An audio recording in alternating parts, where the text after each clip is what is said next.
Shri Krishna Chaitanya Prabhu Nityananda Shri Advaita Gadadhar Shivasadi Gaur Bhakta Vrinda.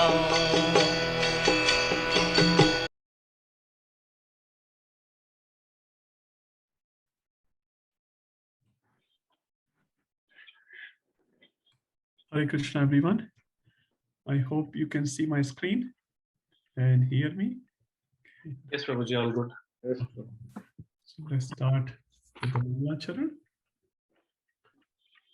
Om Jnana-timirandasya Jnananjana Shalakaya Chakshurunmilitam Yena Tasmai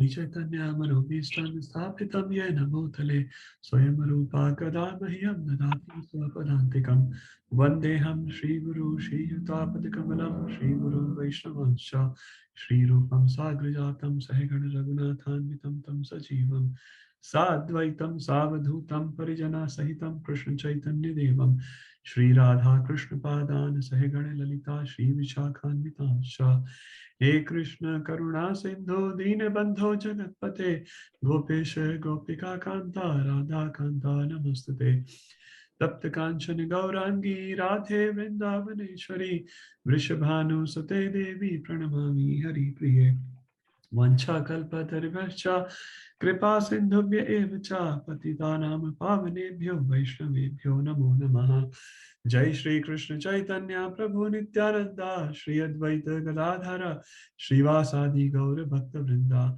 Hare Krishna Krishna Krishna Hare Hare Hare Rama Rama Rama Hare Hare Hare Krishna Krishna Krishna Hare Hare Hare Rama Rama Rama Hare Hare Hare Krishna Krishna Krishna Hare Hare Hare Rama Rama Rama Hare Hare. Jagat Guru Srila Prabhupada ki jai.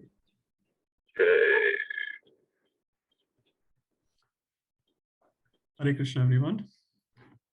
Thank you for joining the catch-up class.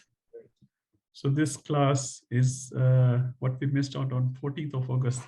So we're just catching up that one. Hope everyone had a good Janmashtami festival weekend last weekend. We had 4 days big festival. So we're still thinking about all the festivities in our mind. Let's start the study. So we'll have this class today and our normal class on Sunday, which is 28th of August. Sumitra will be sending the details. Okay, let's start with 4.1. And if anyone had any questions which I could not answer last time, please feel free to ask as we proceed. Just give me a sec. My screen sort of frozen. Okay, I'm back. Mahasa Prabhu, Hare Krishna, you raised your hand. Yes, Hare Krishna, Prabhu. Hare Krishna. How are you, Prabhu? I am good, Prabhuji. How are you? Thank you. I'm good, Prabhu. Thank you very much. So, Prabhu, my question is regarding the parampara. Okay, because in that chapter 4, Krishna says that the parampara is from sun god, then to Vivaswan, and then so on and so forth. But the parampara that is in the Bhagavad Gita, so in that there is no mention of sun god and Manu. So how do you actually, like, how can we explain to the general people when you give reference to the parampara which is in chapter 4? So basically, probably there are 2 paramparas you can say here. There will be multiple paramparas. So as we know from Padma Purana, there are 4 bona fide sampradaya, and we are in Brahma Mada Gaudiya Sampradaya. That's one line of disciplic succession. There's a line coming from Lord Shiva, line coming from Lakshmi Ji, line coming from Kumaras. So they're all in parampara. Now within this, we see in our Brahma Madhav Gaudiya Sampradaya, which Prabhupada has given introduction. So Prabhupada has given the whole parampara from Krishna to Brahma, Narad Muni, Vyasdev, Madhvacharya, and blah, blah, blah, coming down till Prabhupada. So that's one line. Now Krishna has also given knowledge to Vivaswan. Vivaswan has given to Ikshvaku. Same line coming in a different line. So Krishna has started the knowledge. He's given that knowledge to sun god given to Ikshvaku, to Manu, and then Manu to Ikshvaku. So there are different lines, but the source is one. If the source is different, then we do not find that sampradaya as a bona fide sampradaya. Now, within Madhav Sampradaya, as we know, we are sitting on different Brahma Madhav Gaudiya Sampradaya. So there is branching happening already. Now, within Gaudiya Sampradaya, we know as of current knowledge, there is still a branching. So Prabhupada belongs to Gaudiya Sampradaya, but Gaudiya Sampradaya, which we see today, is not what we call it ISKCON. That's different. So there will be branchings, Prabhuji. But we see the source is one, Krishna. All right. Thank you, Prabhu. Yep. Hare Krishna. Okay. Let's start from 4.1. Thank you, Manmohan Prabhu, for nice kirtan. Thank you, Prabhu. Hare Thank Krishna. you, Prabhuji. So maybe we can start from Vinay Prabhu. Hare Krishna. Hare Krishna, Prabhu. Hare Krishna, Prabhuji. Is it 4.1, Prabhuji? Yes, Prabhu. No worries. The personality of Godhead, Lord Sri Krishna said, I instructed to imperishable science of yoga to the sun god, Vibhushan, and Vibhushan instructed to the Manu, the father of the mankind, and Manu in turn instructed it to Ikshakshu. In India, Prabhuji, they say the Parampara system. And the verse was, they say, even Vibhashate Jogam. Jogam is a connection. Is a you explained is actually connection to Atma to Paramatma. And then you give the reference to Aditya, Aditi, sun god. Is important to all living entity in its life, and especially the internal life and external life as well. Sun gives the knowledge to everyone, externally and internally. So that's the Krishna says in this verse actually. Hare Krishna. Thank you, Prabhuji. Prabhu made a very important point. So sun gives knowledge to everyone. And who is giving knowledge to sun? Krishna. So Krishna gives knowledge to those who give knowledge to others. And there's a verse in Bhagavad Gita 10.10. Dadami buddhi yogam tam yena mamu piyantite. So if we connect ourselves with Krishna, Krishna will give us the intelligence how we can go back to him. Thank you, Prabhu. So Evam Vyuste Yogam. So one more thing I wanted to sort of discuss again. What's the connection between chapter 3 and chapter 4? Maybe Manmohan Prabhu can say something.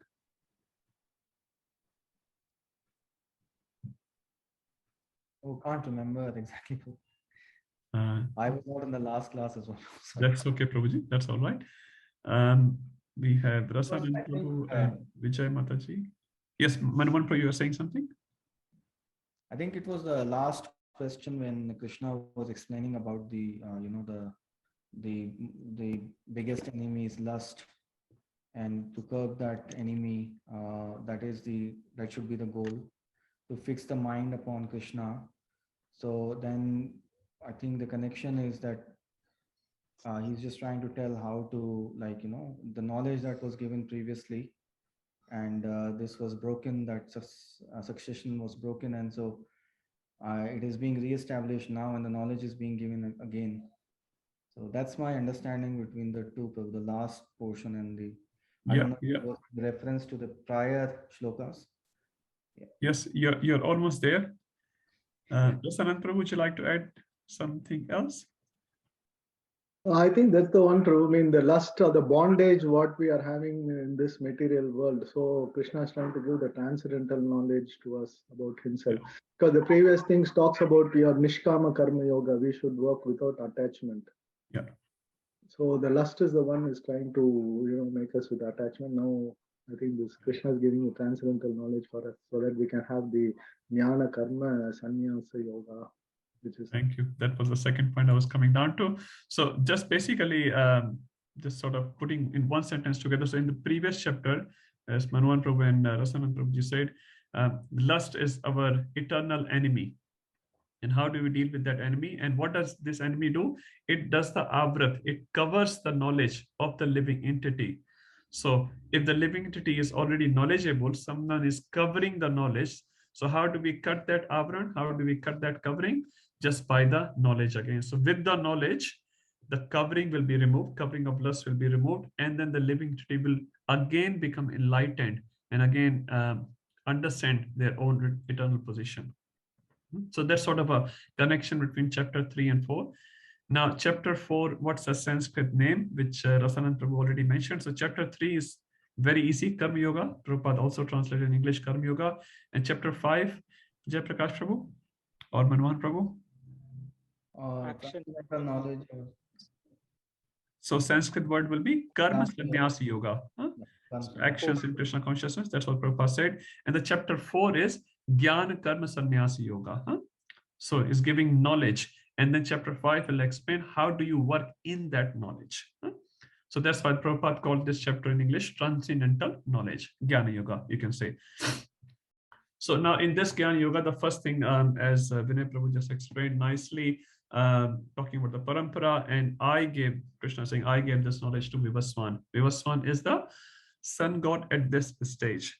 Now, when the different set of demigods will come, this person may change. So sun will be there, the sun god position will change. So right now, the person sitting on that position is Vivaswan. He's the sun god right now. And then he gave this knowledge in Parampara, the Surya dynasty, as we know, to Manu Maharaj, and then Ikshvaku, and then the Parampara came down. The second one, 4.2. Maybe Rasanand Prabhu, you want to continue? Yes, Prabhu, thank you.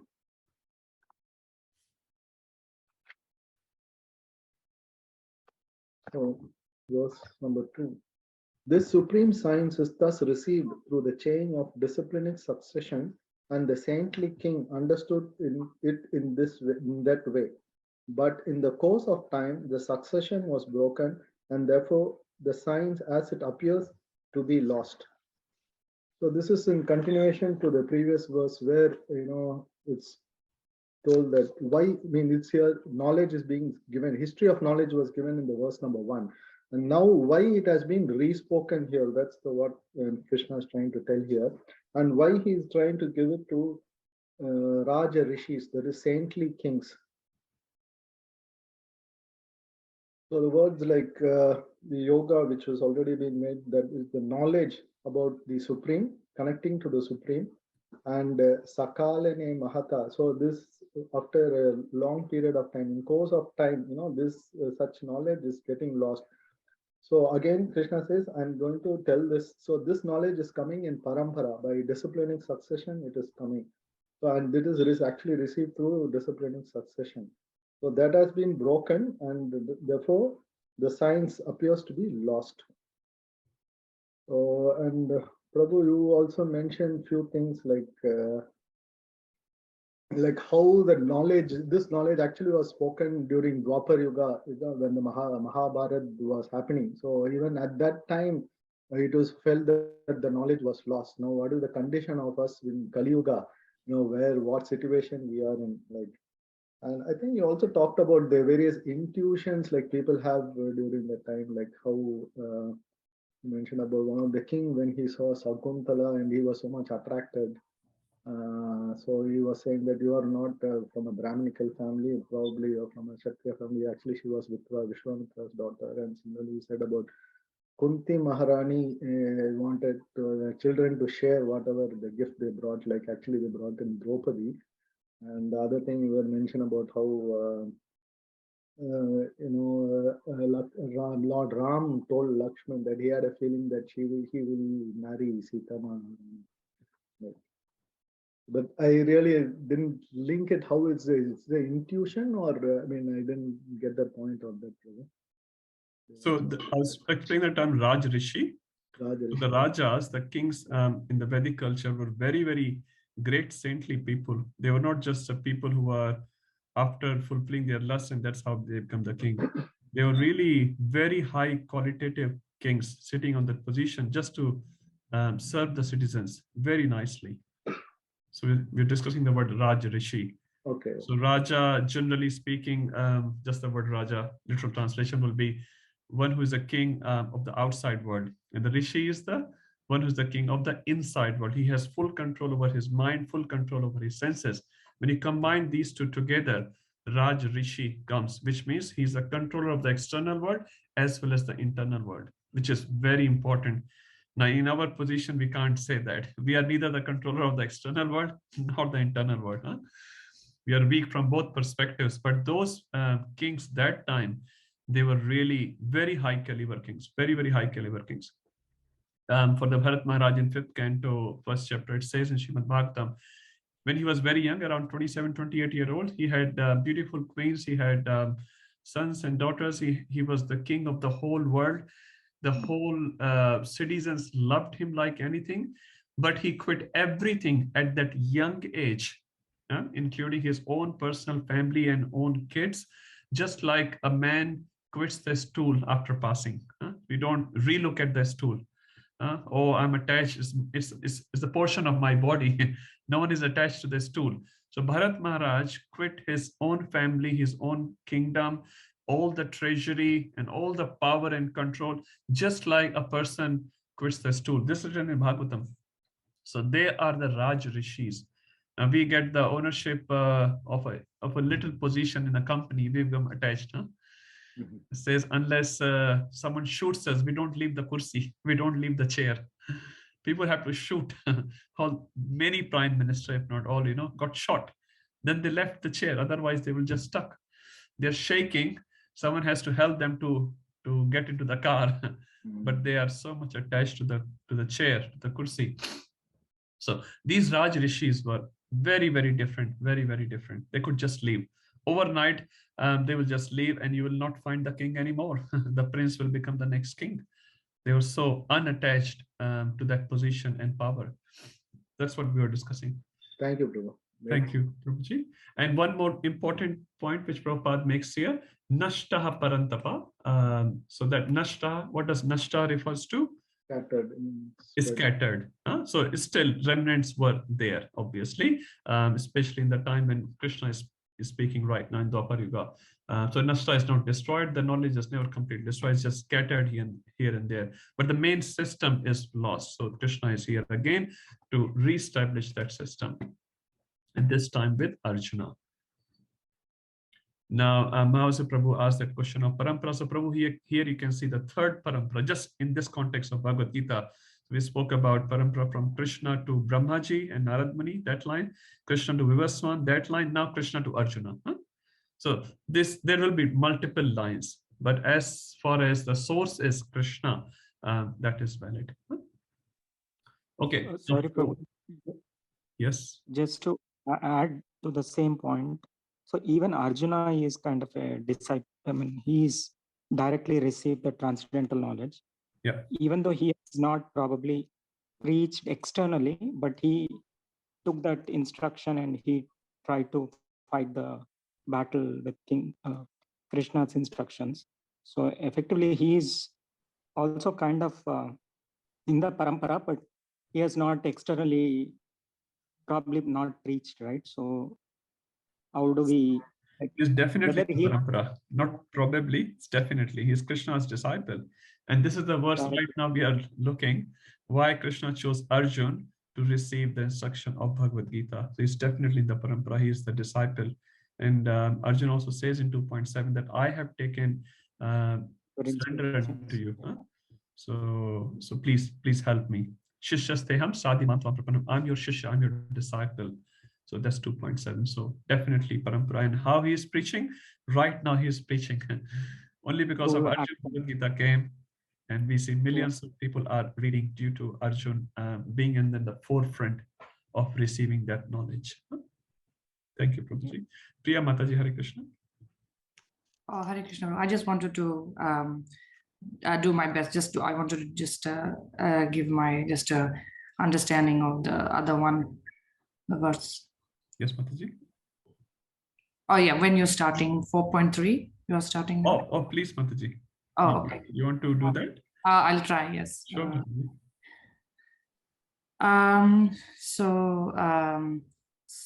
The sa evyam maya ta adya So here, basically, Krishna is saying, like in the previous verse, that the knowledge appears to be lost.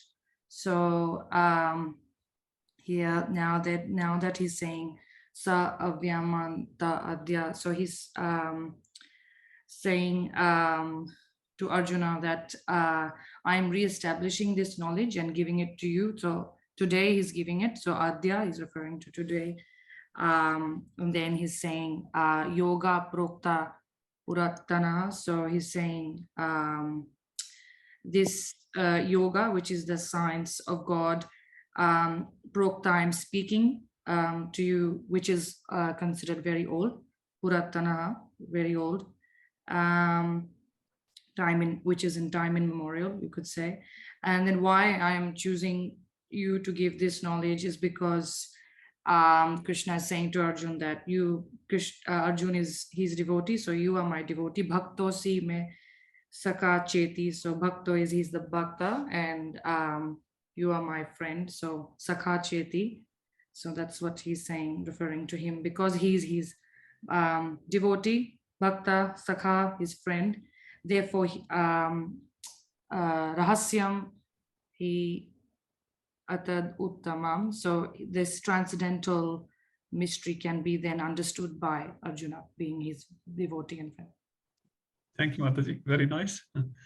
Done pretty well. So thank you. I think last week you're not there, but still you did it. So that's even nicer. Thank you.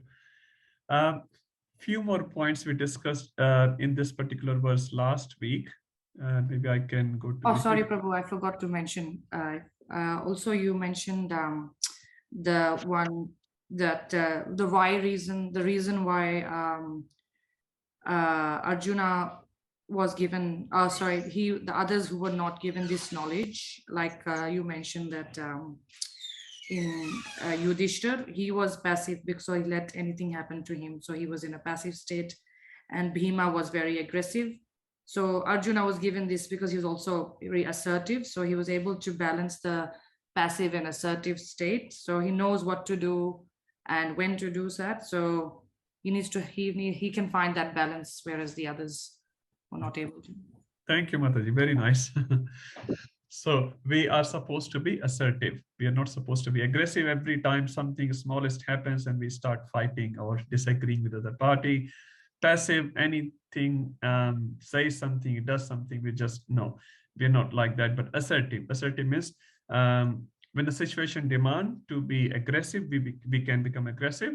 When situation demand us to be passive, we can become passive, depending upon whatever goal is in that particular situation. One example, which I heard in lecture, when you're traveling in a local train, sometimes in Indian local train, especially, you don't get a seat, probably you never get a seat in the local train.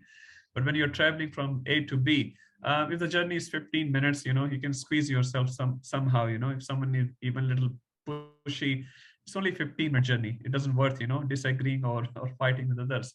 But if the journey is too long and someone is constantly coming on top of you, then you might have to, do something about it, or you might have to even move from one carriage to another carriage.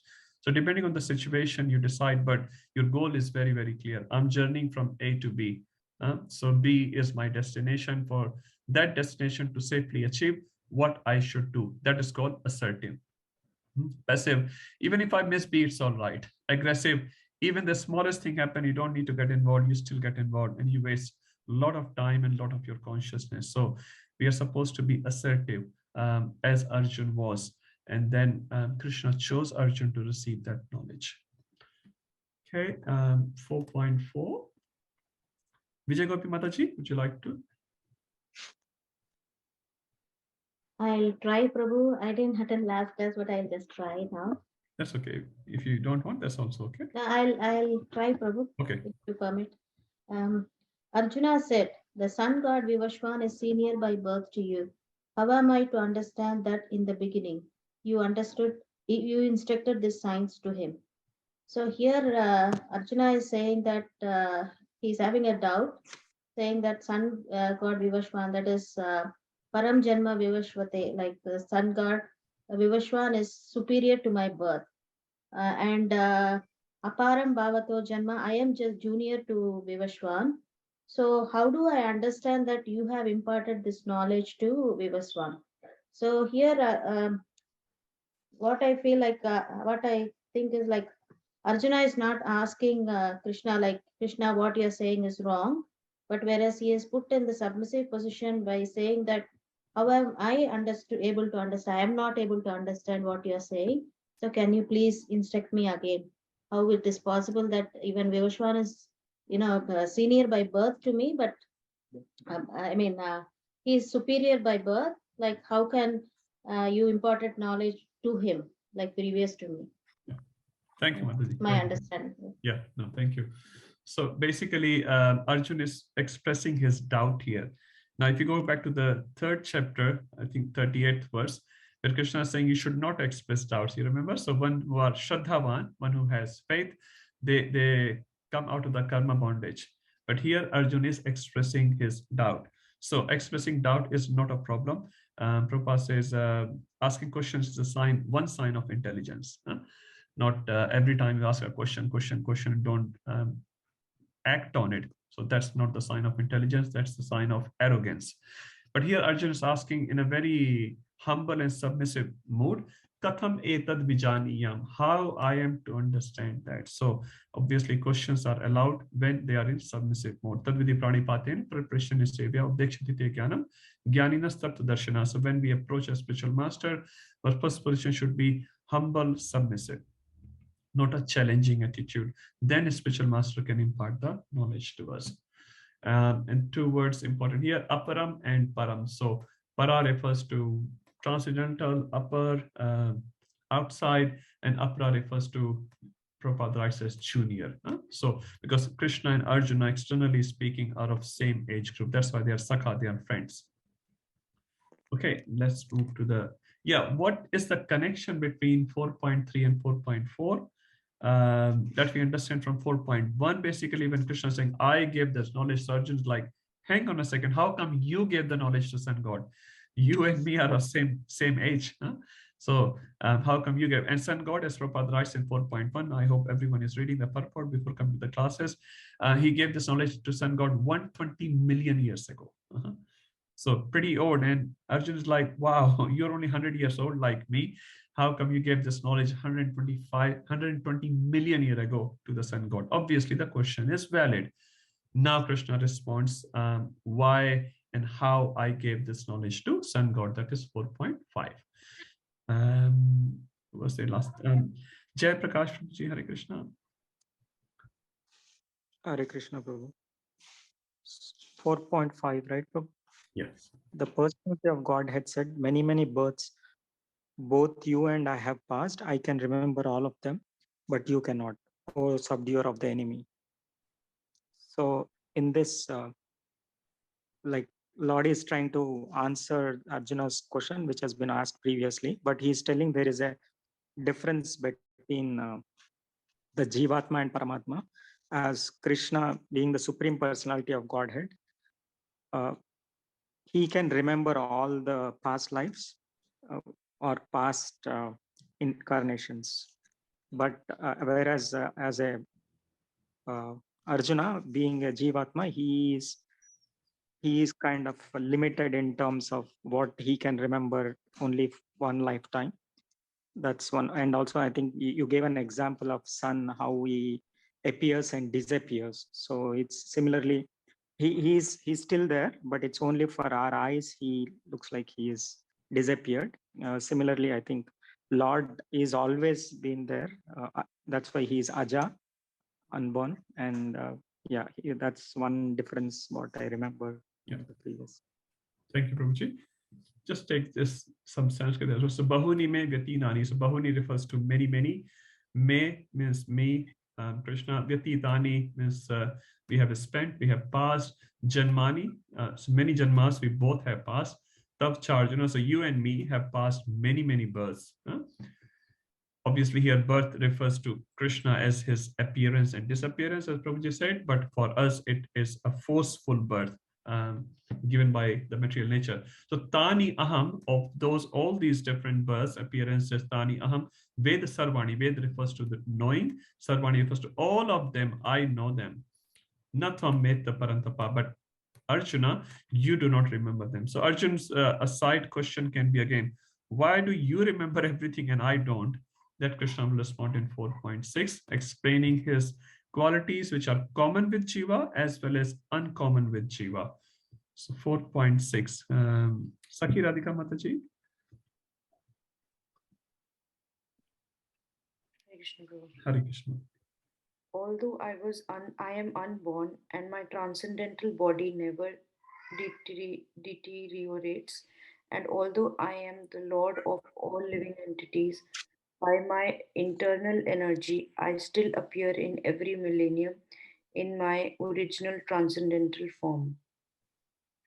So here there were some words like avyaya, which, and then aja, unborn.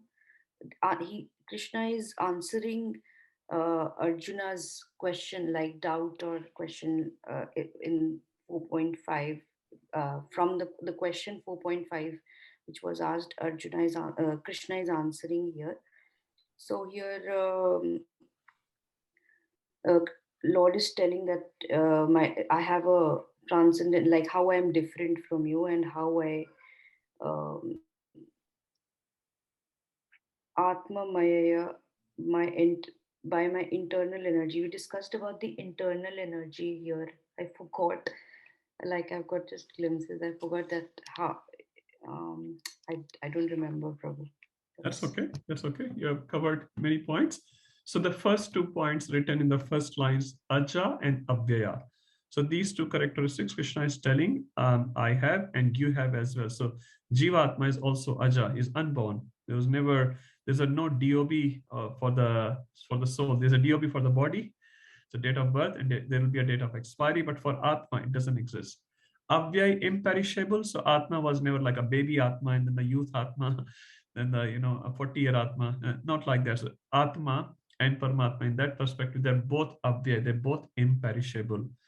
But the third quality which Krishna gives in the second line, Bhutanam Ishwaro Pisan. So I am the Ishwara, controller of the Bhutas, living entity.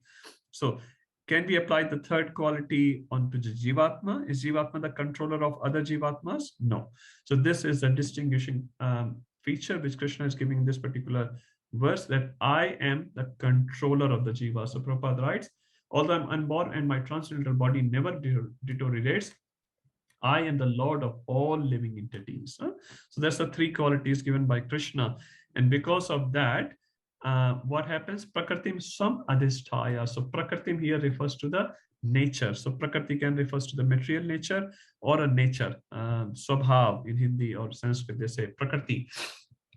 So what is my Prakriti? Sambhavami, I come, I manifest. Prabhupada writes in the purport, Atmaya, I come through my Atmaya, by internal energy. Now, when we come in this material world, do we come by our internal energy? So we only come by external energy based on our karma. Prakriti, material nature, forces us to enter into a particular womb, and we have to accept that birth. But Krishna is not like that. Krishna is very particular. He can choose his parents. Okay, Vasudev will be my father, Devaki will be my mother, Balram will be my brother.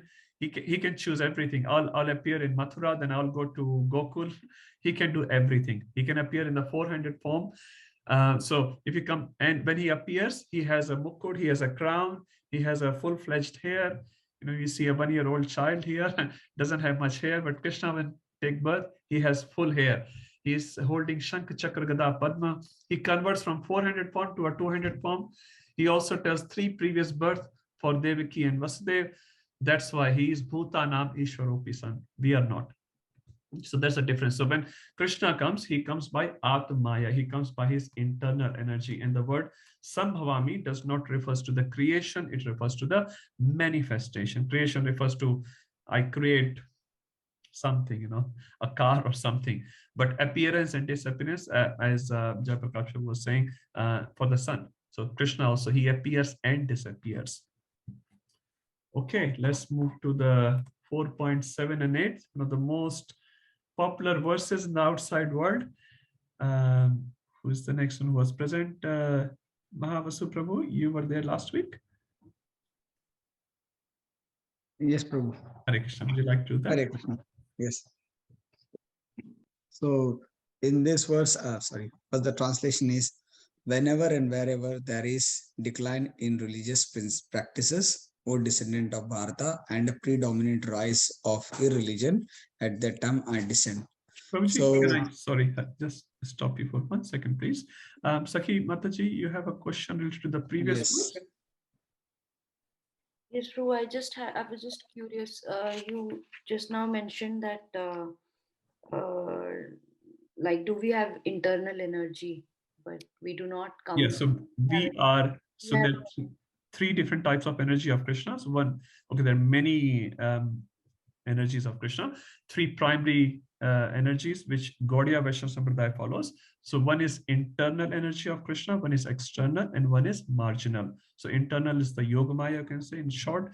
External is Bahiranga Shakti, or the whole material nature, and Jivatma, which is us. We are marginal potency of Krishna, Tatastha Shakti in Sanskrit. We can stay either in the internal energy of Krishna or in the external energy of Krishna. That's why we call Tatastha, situated on the tat, bank. So when you're on the bank, you can go inside the river or you can stay outside the river. So when we go inside the river, say internal energy, then we are properly situated in our position, in our constitution position, to recognize ourselves as servant of Krishna, and we serve for the pleasure of the Lord. When we are situated outside energy, which is the external or Bahiranga Shakti, then we are not identifying ourselves properly. Then we are serving our own senses for our own pleasure, and we are not satisfied. We are not properly situated. Is that okay? So when we are doing any action, it's either under internal energy of Krishna or external. So in this situation, our situation, we can discuss, we are under the external potency of Krishna at this stage, and we are trying to go back towards internal potency. But the resident of, say, Vaikuntha or Golok Vrindavan, they are acting under the internal potency of Krishna. But we are different from the, like, we are a different individual from the energy. We might be under the energy, but we don't have any energy. Right? No. Yeah, we are energy, actually. We are energy. So we are Tatastha Shakti of Krishna. And the nature of that energy is to take shelter of either Yogamaya or Mahamaya. So we are the energy of Krishna. And so we are called Shakti, and Krishna is Shaktiman, is a source of that Shakti. Thank you, Prabhu. Okay, thank you, Mataji. Sorry, Mahavasu Prabhuji. Thank you, Prabhu. Yeah. Okay. So in the translation says, whenever and wherever there is a decline in religious practice, O descendant of Bharata, and a predominant rise of irreligion, at that time I descend myself. So in the Krishna in this verse is actually explaining as to when he actually manifests. So here the word Srijami is very important, because it's here is not that is taking birth. It's not even as an appearance, it's a manifestation. So Krishna is actually talking about how he manifests to do his Leela. So this predominantly, if you look at it, is actually talking about the Leela avatar, because Krishna is already present in different energies, right from the creation until the annihilation. So, but here Krishna is talking about his manifestation in the Leela avatar. So when does Krishna actually appear is when there is a decline in the religious practices, and there is a predominant rise in irreligious practices. So these are the 2 important things that Krishna actually emphasizes on. And it's talking about the religious principle, which is the dharma. So dharma itself, as you said,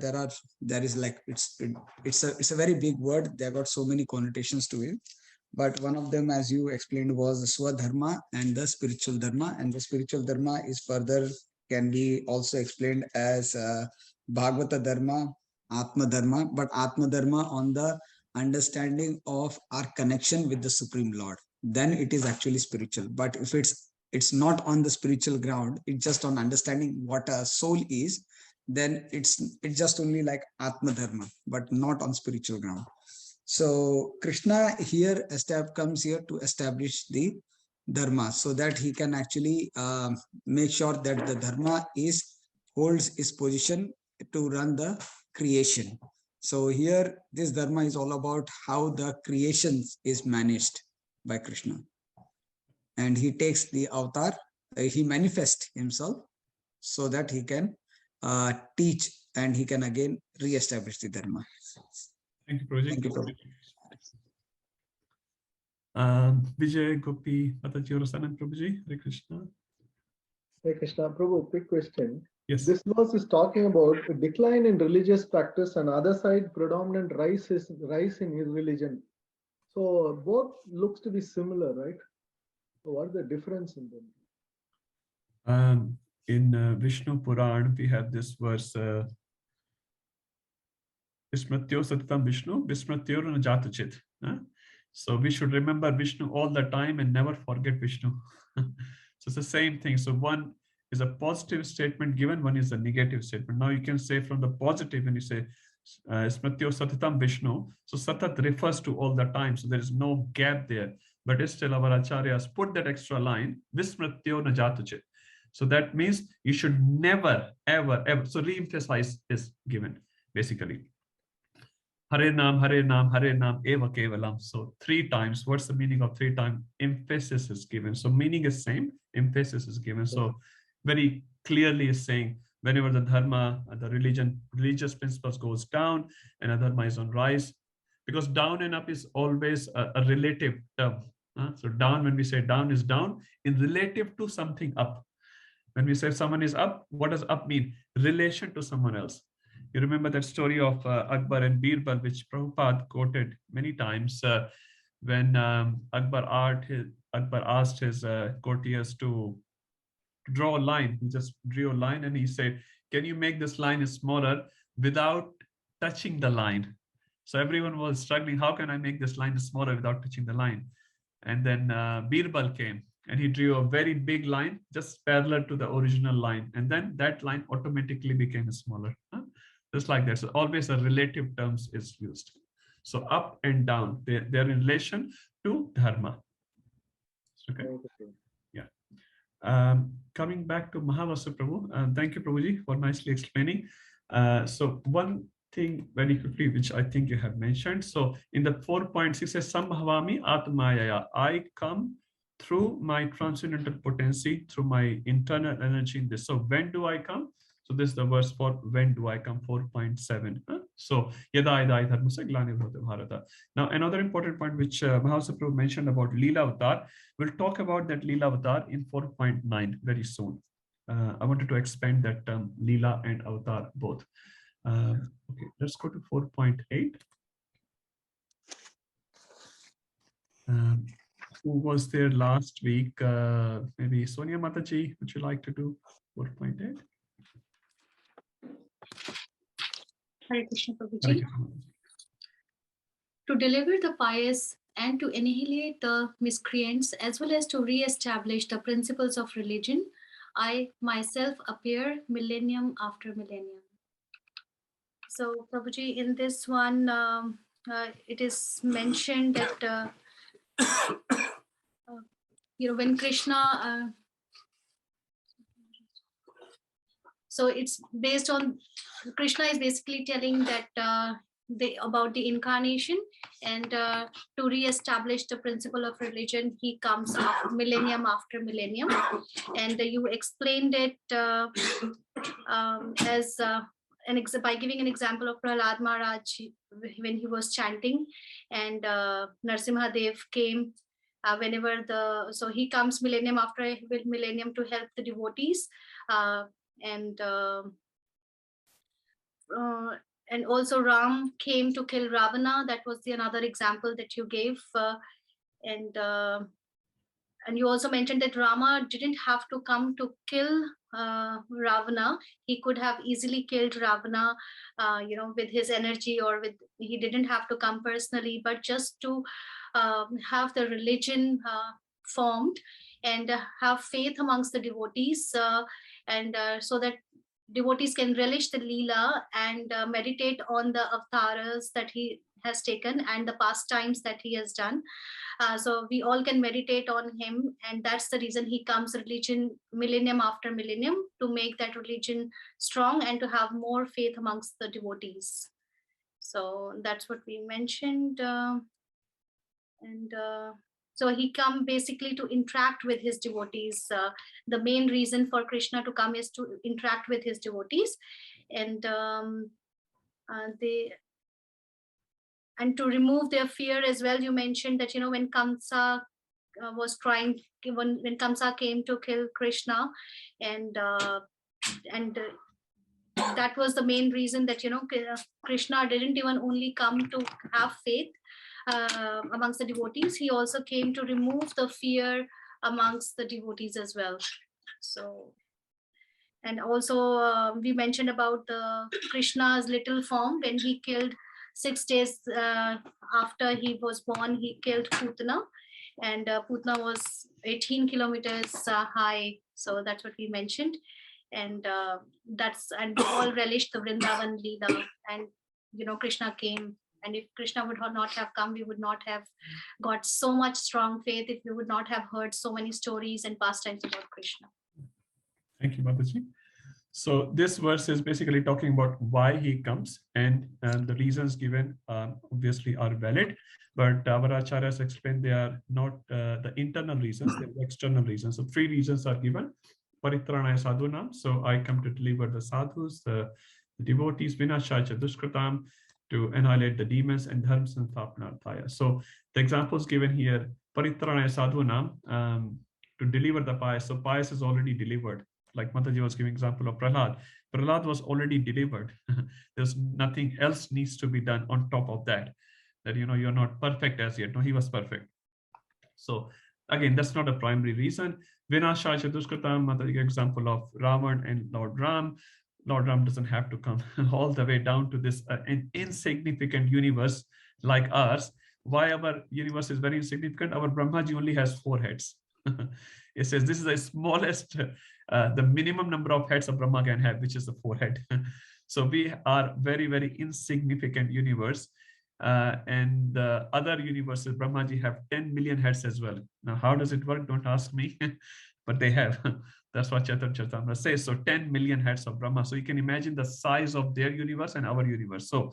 So all these universes last only for a second of Mahavishnu. And within that also, we are very, very insignificant universe. In that insignificant universe, there's a small creature called Ravan or Hiranyakashipu. The Supreme Personality of Godhead, Bhaktaram Mityapsam, Sarva Loka Maheshwaram, doesn't have to personally come to kill this insignificant jiva called Ravan or Hiranyakashipu. So he comes not for that reason, primarily again, Dharma Sansthapanarthaya. We gave the example of Srila Prabhupada, Ramanujacharya. At different times, different strong preachers come and they establish Dharma. So Krishna doesn't have to necessarily come to establish the Dharma. And this actually also talking about Yuga Avatar. So Dharma Sansthapanarthaya, Sambhavami Yuga Yuga also refers to Yuga Avatar. We'll talk about all the avatar in verse 9, including Leela Avatar as mentioned by Mahamsa Prabhu. It has 2 words called Leela and Avatar. Anyway, so Krishna does come for these reasons, but they are not the primary reason for his personal appearance. The primary reason is to interact with devotees. And that's very nice. Now, Krishna cannot interact with us. We are not devotees, at least of that caliber, which Krishna will come and reciprocate. So Prahlad, Dhruva, Narad Muni, and all these, big Vaishnavas, they create the ground for Lord to come and reciprocate with them, so that when we can read their pastime, hear their conversation between them and Krishna, we get purified by hearing those conversations and incidents. So Lord doesn't have to do all this. Sita doesn't have to be stolen. Sita is not helpless, asking help from Garud. What's the name? Jatayu. She doesn't have to do. Sita could lift the bow, which Ravan could not lift when she was only 5-year-old, with her left hand. She lifted the bow. She used the bow. Her ball got stuck, it says in Ramayana, in Valmiki Ramayana. She was playing a ball at 5-year-old age, and the ball got stuck in a tree. She went inside, we have to sometime find a stick or something to shake the tree so that the ball comes out. She went inside. The only thing she could find straight away was that bow lying there. She picked up the bow. Now that bow, which cannot be lifted by 10,000 great people, she picked up the bow from the left hand. She went outside on the tree. She shook the tree and she put the bow back. The minister of Janak Maharaj, who was watching this little Sita doing this activity, got completely short-circuited. He could not understand. This small little baby, 5-year-old, could lift this bow, which at his time, 10,000 big people could not lift. They will lift the dhanush for like a meter or so, then they have to put the dhanush down. They will lift it again, then they have to put it down. 10,000 people will do that to transfer bow from one place to another place. And that little girl, he went to Janak Maharaj and he told what he saw. And Janak Maharaj was like, what? No, I can't believe. Call Sita. So Sita was called. She knew probably it's my father is going to ask about the dhanush. So she said to father in a very sweet language, said, Dad, I did use the bow, but I have put it back. I used the dhanush, but I have put it back. And that is like, what is going on? What is going on? That was so Sita just had to slap Ravan just like that, a little slap. Ravan will be dead on the spot. But the rasa will not be there. The story will not be there. The services of all these monkeys and bears will not be there. What we'll be discussing today, that will not be there. So for our purpose, Sita gives herself, Maya Sita, to Ravan. So all this story can be made, and the devotees in future generations can read and relish and purify themselves and come back to the lordships again. So that is a whole idea. So technically, Lord or Lord's energy like Radharani or Mother Sita, they don't have to go through all this, what we see, but they go through. Arjun doesn't have to go through. He's an eternal associate of the Lord. So these three are considered as external reasons of Lord appearance, but internal is to reciprocate with devotees and again create a ground for the future generations, which we are part of. Okay, let's go to 4.9, one of the most quoted verses by Prabhupada. Tanya Mataji, Hare Krishna, you have a question? Hare Krishna, Prabhuji, it might be a silly question, but so all these devotees that you're talking about who set the right example, is the intention that we just read those pastimes and purify ourselves, or we get inspired from their perfect behavior and sort of not become like them? Obviously, we can never become like them, but then is the intention only to purify ourselves? Yes, Mataji. So basically, each pastime of the Lord carries multiple messages. Now, when we are living in the material world, we come across so many situations, good or bad, simple or complex. So we are constantly dealing with those situations. So scriptures, one of the reasons scriptures exist to guide the humanity how to live in the material world. Not only that, how to live in the material world, also to live in the material world nicely and come out of the material world timely. So the whole reason for the existence of the scripture is to guide us where we are right now, so we live nicely, and then where we have to go. So the scriptures give us the whole pathway how to go back. And not only that, how to live here nicely as well. And for each pastime of the Lord, we can learn so many lessons, like from Ramayana, unlimited lessons from each Leela of the Lord Ram can be drawn. And that's why Ramayana is so popular, for example, because it gives us so many lessons for our day-to-day life, as well as what's the goal of life. And not only that, how to achieve that goal. I can give you a goal, for example, can you please make a sale of $10 million? Like, what?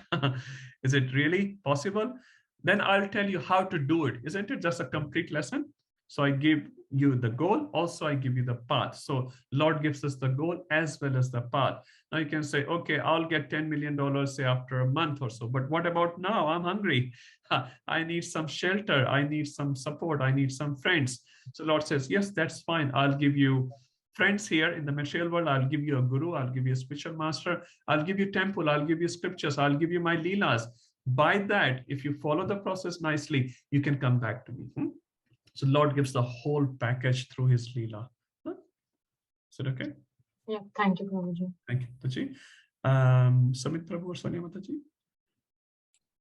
Prabhuji, just a question. When you mentioned about that, Brahmaji had four heads.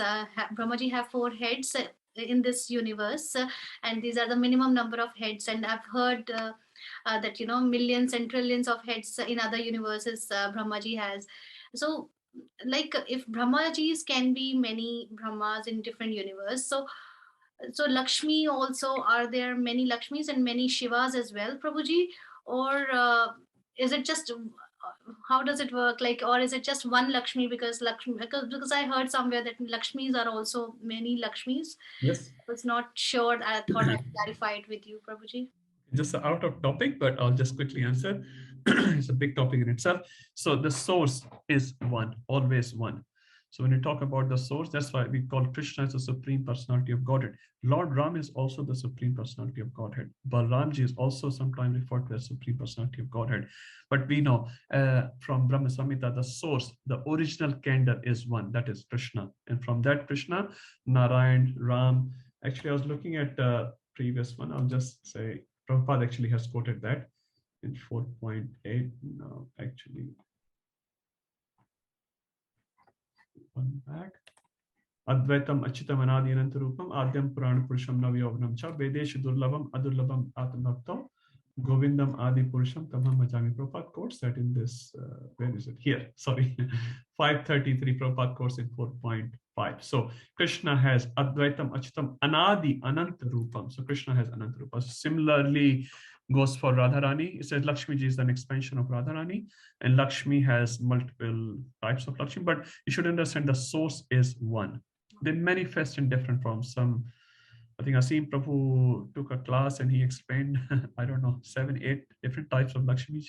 Maybe Kanika Mataji will remember. I don't remember at this Prabhu, stage. Huh? Also in the same one, I'll Lakshmi just finish. Sahasra Brahma. Sorry, Prabhu. Sorry, Prabhu. I'll just finish that in the and same. then I'll come back to you, Prabhuji. So there are different types of Lakshmis and different Shivas also there. So Shiva's expansion. Now Shiva also has different categories. One is Sadashiv and Shiva, but they do expand. Basically, the point is in every universe, Shivji is there, Brahmaji is there. The different manifestations are there. Lakshmi Ji also, sometimes we read in Srimad Bhagavatam 8th canto, Lakshmi is taking birth from Sagar, from Samudra Manthan, churning of the milk ocean. Now, really, so Lakshmi Ji is eternal consort of the Lord, but yeah, she appears again for that Leela purpose. So different incarnations of Lord or Lord's personal associate, they appear for different purposes in this material world to perform a certain Leela, certain action. And based on that need, requirement, Lord manifest that much energy for that particular pastime. Okay. I just wanted to clarify this only, like Krishna takes avatars, but I couldn't understand that Lakshmi also take different forms and energy, and Shiva also does that, or is it only Krishna does it? No, they all do it. They all do it. They are very different. Sure.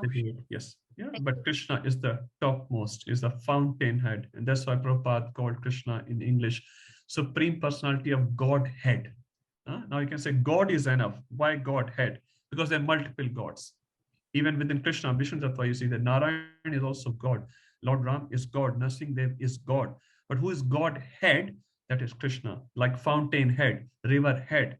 So there are multiple branches coming out of the river. One is river head. He is Godhead. Ete chanch kala punsa Krishnastu Bhagwan Swayam. Sometimes we call it Bhagwan Narasimha. Perfectly right. Bhagwan Ram, perfectly right. But Bhagwan Swayam, only Krishna. Only Krishna. So scriptures tell Swayam, the mool, the origin of all the Bhagwans, of all the God. That's why it's Godhead or Swayam Bhagwan. That is only Krishna. Thank you so much for clarifying, Prabhuji. Thank you, Mataji. Priya Mataji, Hare Krishna.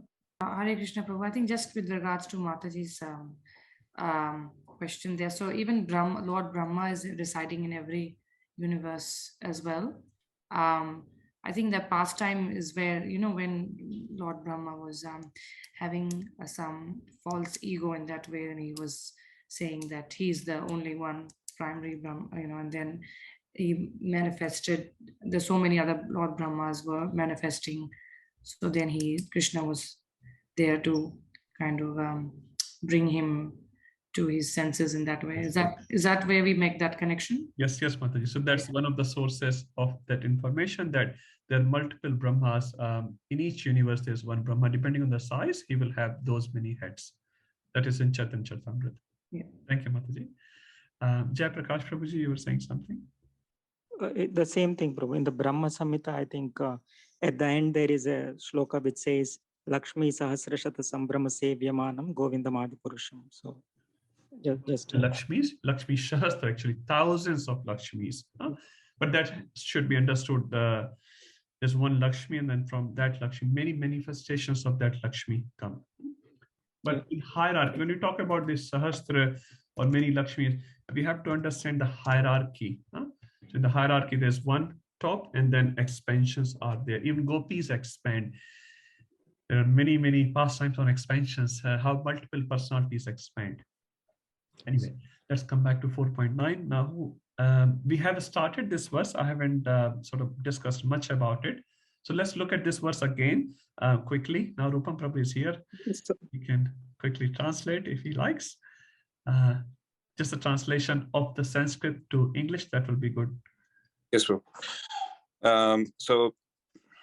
Yeah, one who knows the transcendental nature of my appearance and activities does not, upon leaving the body, takes his birth again in this material world, but attains my eternal abode, O Arjuna. Yeah. Thank you, Prabhuji. So last time we sort of discussed till 4.8, and we did the literal translation of the verse. I'll just do it quickly again. So Janma Karma Chame Divyam. So I sort of expanded the word Divya. Anyone remembers the meaning of Divya? Transcendental. Celestial. Transcendental. So is it celestial or transcendental? Both. Both. Thank you, Prabhuji. It can be both. So it can be celestial. What does celestial refers to? Weapons. So there can be things. Anything higher to us. Like higher to us, earthly. So we are earthly beings. We are Mrityu-loka. So higher to us can be referred to as celestial. So celestial is still material because it is within the realm of material world in the universe. So even Brahma-loka is also material because that gets destroyed. Even Brahmaji, after a certain age, he has to leave his body. Many Brahmas go up and many Brahmas goes down as well. Like we are also Brahmas.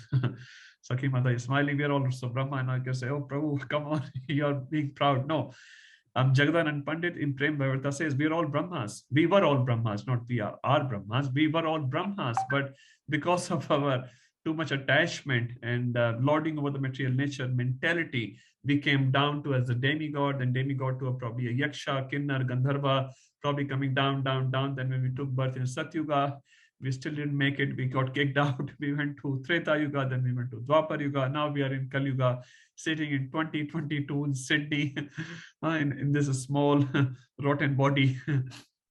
So all the Jivatma, they start in this material world as Brahma.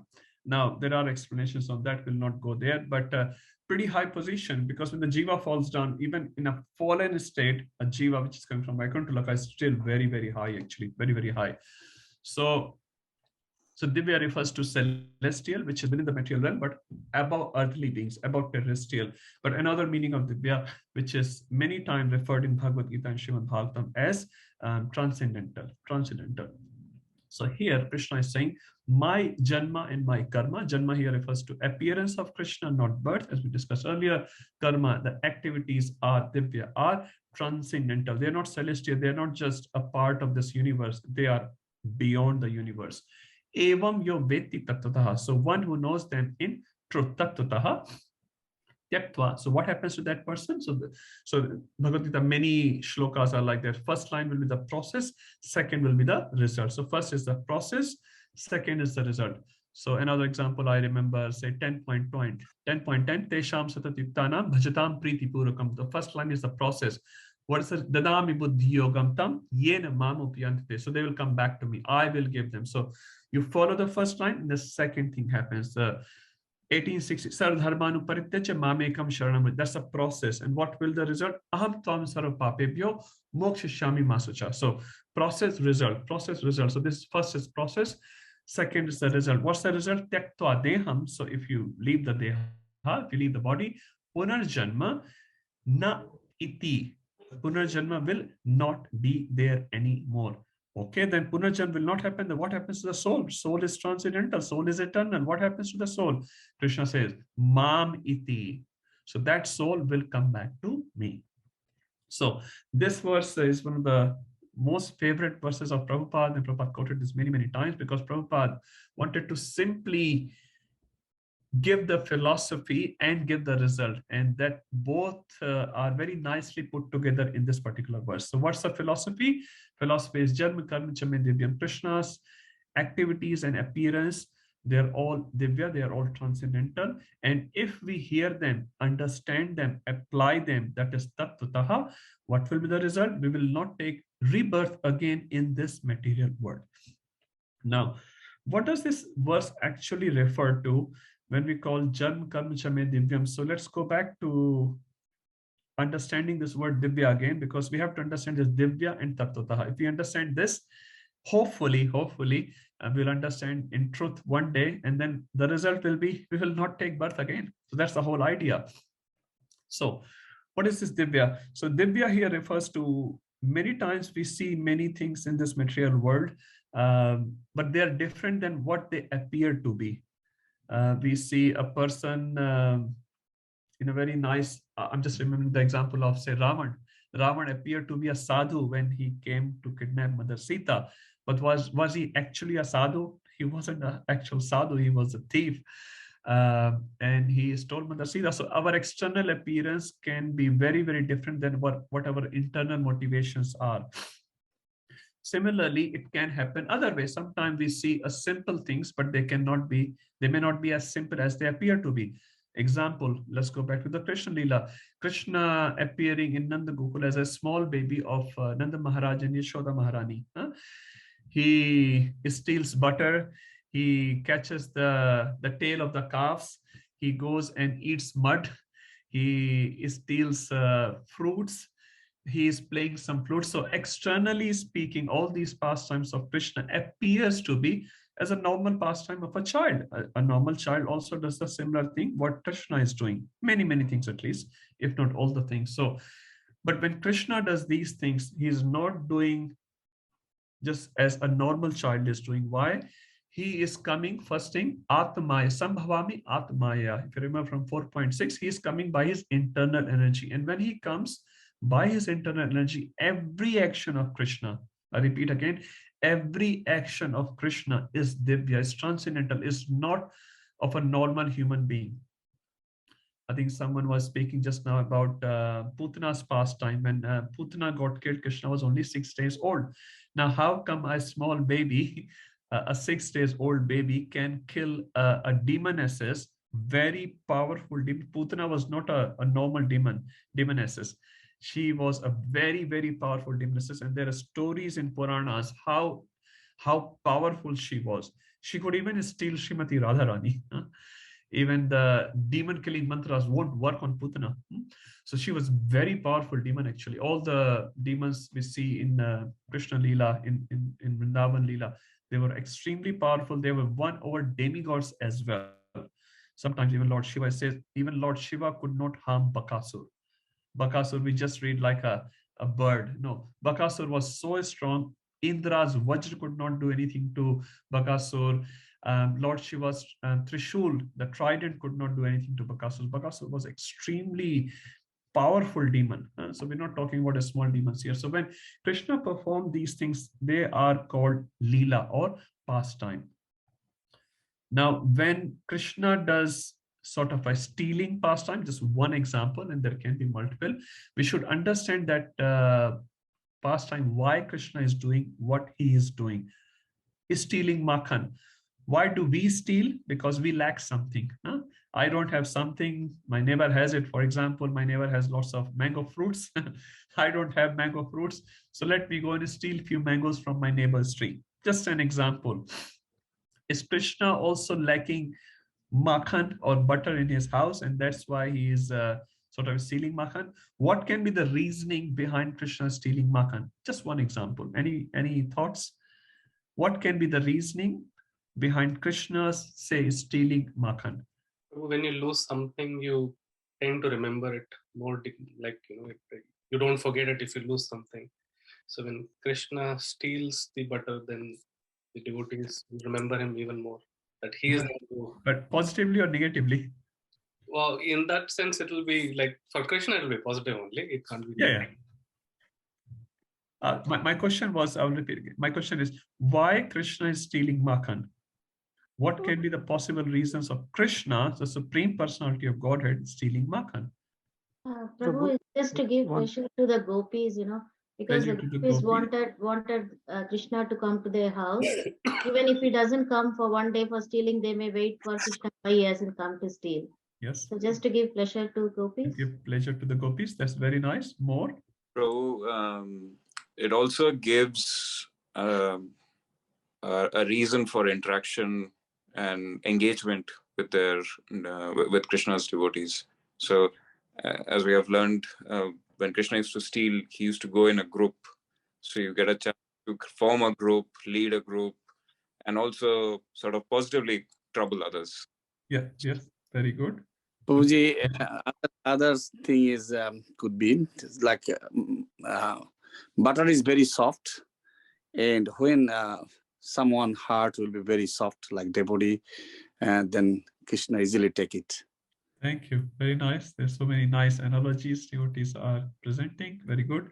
One of the other thing I heard, Prabhu, is while gopis are preparing the butter, they're always thinking about the Lord. They want to actually have Krishna come and steal it. So Krishna being a Paramatma, he knows, so he comes and steals. Yeah. Thank you.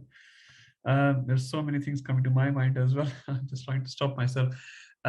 Let's start the literal meaning of my question, and you'll know the answer. So I asked the question, why Krishna is stealing makhan? So if you analyze this question itself without reaching to the answer, which is correct, what you said is absolutely correct.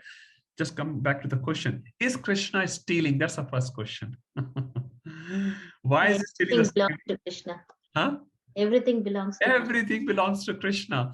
So if in my house, I may have 10 pens. So one pen in this room, one pen in another room, and another pen in the kitchen or something.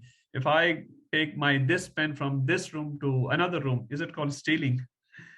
Now in another room, some other child may be there and he may claim, oh, this is my pen. I'm like, okay, it's your pen. So first thing is literally, Krishna is not stealing because everything. Bhokta and Yakitabsam Sarva Lok Maheshram. I am the Bhokta and the beneficiary of all the living creatures, of all the planets, of every single thing. I am the Sarva Lok Maheshwaram. So first thing is Krishna is not stealing because everything belongs to Krishna. He is the proprietor of everything. Second thing is everything is within Krishna. Now, when Mother Yashoda opened the mouth of Krishna to see whether the mati was there, what does she see in the mouth of Krishna? The whole amount of universes. And not only the universes, Sumeru Parvat, she sees the Brahmaloka, everything, and she sees a Yashoda Maya inside and a Krishna inside. And within that, also, so she sees multiple layers of things. What does it prove? Just one point. There's so many points in the story. One point again, everything is within Krishna. Now, if I have 10 rupees in my one pocket, I take 10 rupees from one pocket and put in another pocket. Is this called stealing or transfer? Everything is within Krishna. Stealing is something I take something from someone's house or someone's possession and I put it under my possession. But everything is Krishna's possession. Everything is within Krishna. It's all one house. So first thing is technically, rasa, obviously Krishna is stealing. Tattva, he's not stealing actually. He's not stealing his Supreme Personality of Godhead. Everything, all the Makhan, all the gopis, all the Brij Dham, everything belongs, all the guy, everything belongs to Krishna. So Krishna is practically not stealing. But why this appears to be a stealing? This is called Leela. When we steal, it's called karma. When Krishna does the same sort of activity, and that's why I explained, first, this activity itself is not a stealing, but in Leela, it does appear to be like that. So this is called a Leela or a pastime. Krishna is the only one who does the Leela.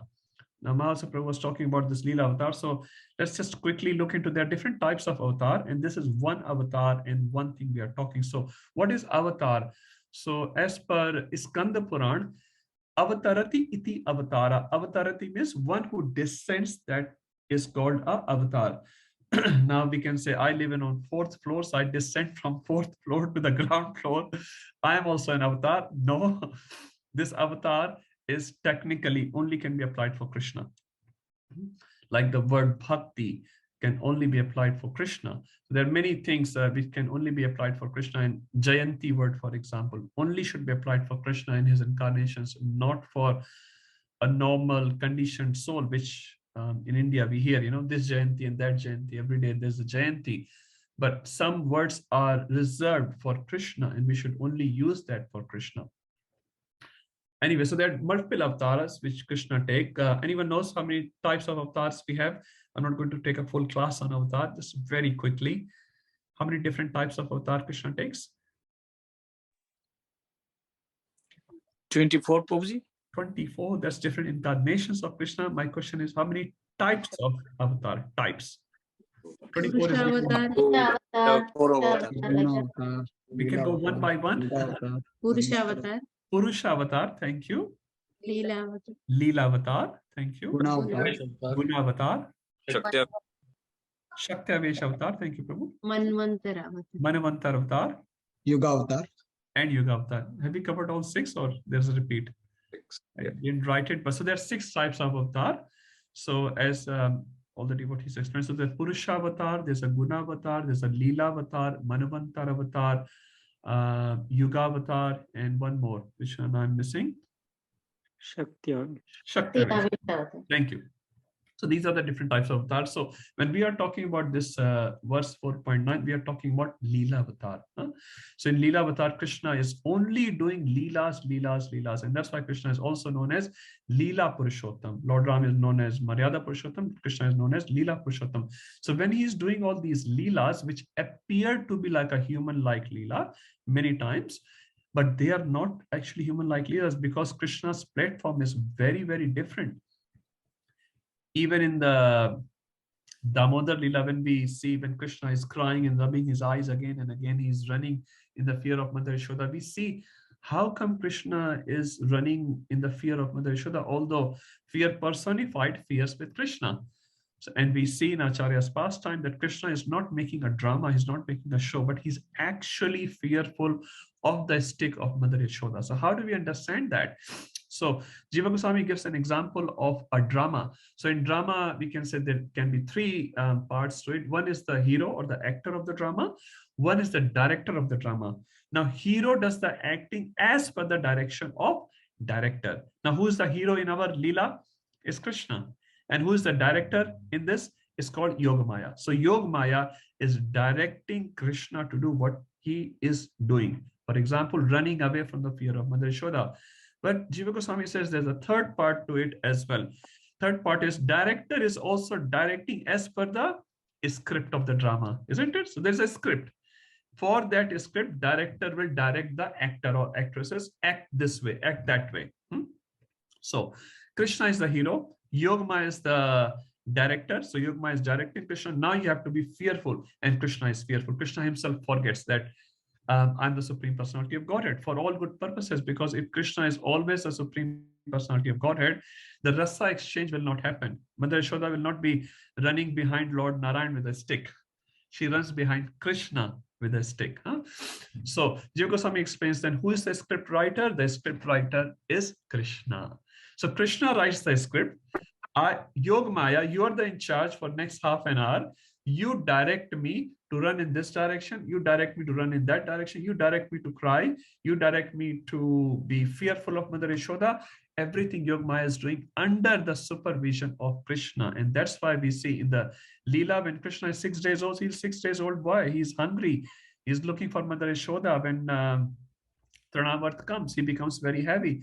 So he's interacting with Mother Yashoda under the Yogamaya. As soon as the opportunity arises of him being showing his opulence, the Supreme Personality of Godhead, He becomes 6 days. Boy becomes Supreme Personality of Godhead, kills Putana. Trinavarth, having exchanges just a while ago with Mother Shoda very, very nicely under Yog Maya. As soon as Trinavarth comes, Krishna understands, now I have to display a different Leela. He immediately changes to show his opponent. He becomes very heavy. Mother Yashoda puts him down somewhere because she can't hold the weight of baby Krishna. And then he does what he does to Trinavarth. So we understand. So Krishna is the script writer, Yogamaya is the director, and Krishna is the hero. So Krishna has written the whole drama, and he has given the directorship to this Yogamaya, his own internal energy. And based on the internal energy, Krishna acts. And when he's acting, it's real. When Krishna is crying, they are not the crocodile tears, they are the real tears. So one who understands, I'm just taking one pastime here and then get so many, why Lord Ram is crying in separation to Mother Yashoda and not Mother Yashoda, Mother Sita, for example. So there are so many, every Leela Lord performs has so many reasoning behind it. So when we see that Leela with Tattva, with the scriptural eyes, then we understand actually this is not a normal stealing of Makan. This is not normal playing with the calves and cows. This is not the normal dealing with mother and father as a child does. When we understand that, that is called Tattva knowledge, the knowledge with Tattva, the philosophy. So when we understand that philosophy with the pastime, it becomes Divya.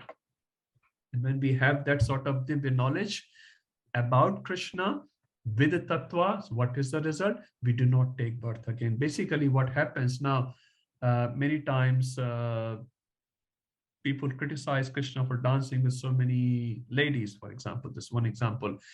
Because why? Because they don't have any idea about this is Leela, and this Leela is done under the full guidance of Yogamaya, and who is directing the Yogamaya is Krishna himself. These ladies are no one else except the energy of Krishna. In the spiritual world, they're all Sokiya.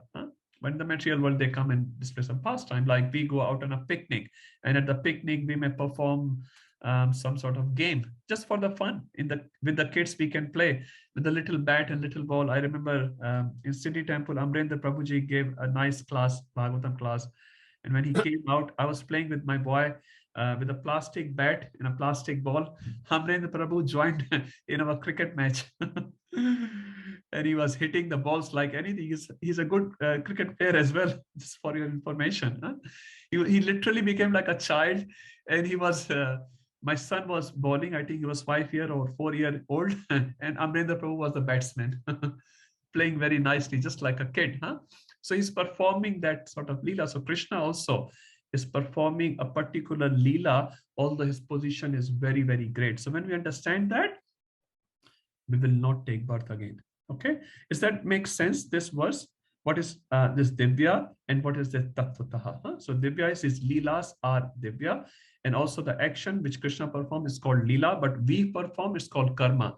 When we steal or when we do even nice things, this is all karma. This is all karma. We'll explain the word karma a little later. But when Krishna does any interaction with someone, anything he does, this is Leela, because it's not happening because of his psychophysical nature. Under the modes of material nature, he's forced to act in a certain way. No, even he's killing Shishupal with Sudarshan Chakra is also his Leela. Why? Because Shishupal gets taken back to the spiritual world. When we get angry at someone, what happens? We get disbenefited, another person gets disbenefited. It's all disbenefit. That's why we are not supposed to be angry, but Krishna can be so-called angry. So this is a short explanation of this verse. Let's move forward. 4.10. So he says in this particular verse, so once you know this, you will come back to me. Let's read verse 10. But what stops, Arjuna is asking this question, what stops people to know you in Tattvataha? So Krishna says, 3 things stop people to know me in Tattvataha. Because if they know me in Tattvataha, they will come back to me. But they are not able to know me in Tattvataha. Why they are not able to know me in Tattvataha? Because of 3 things. What are these 3 things? 3 obstacles given in this verse. Let's read 4.10. Kanishka Mataji, Hare Krishna. Hare Krishna, Prabhuji. Hare Krishna. So we're starting from this verse today's discussion. Yeah. Okay.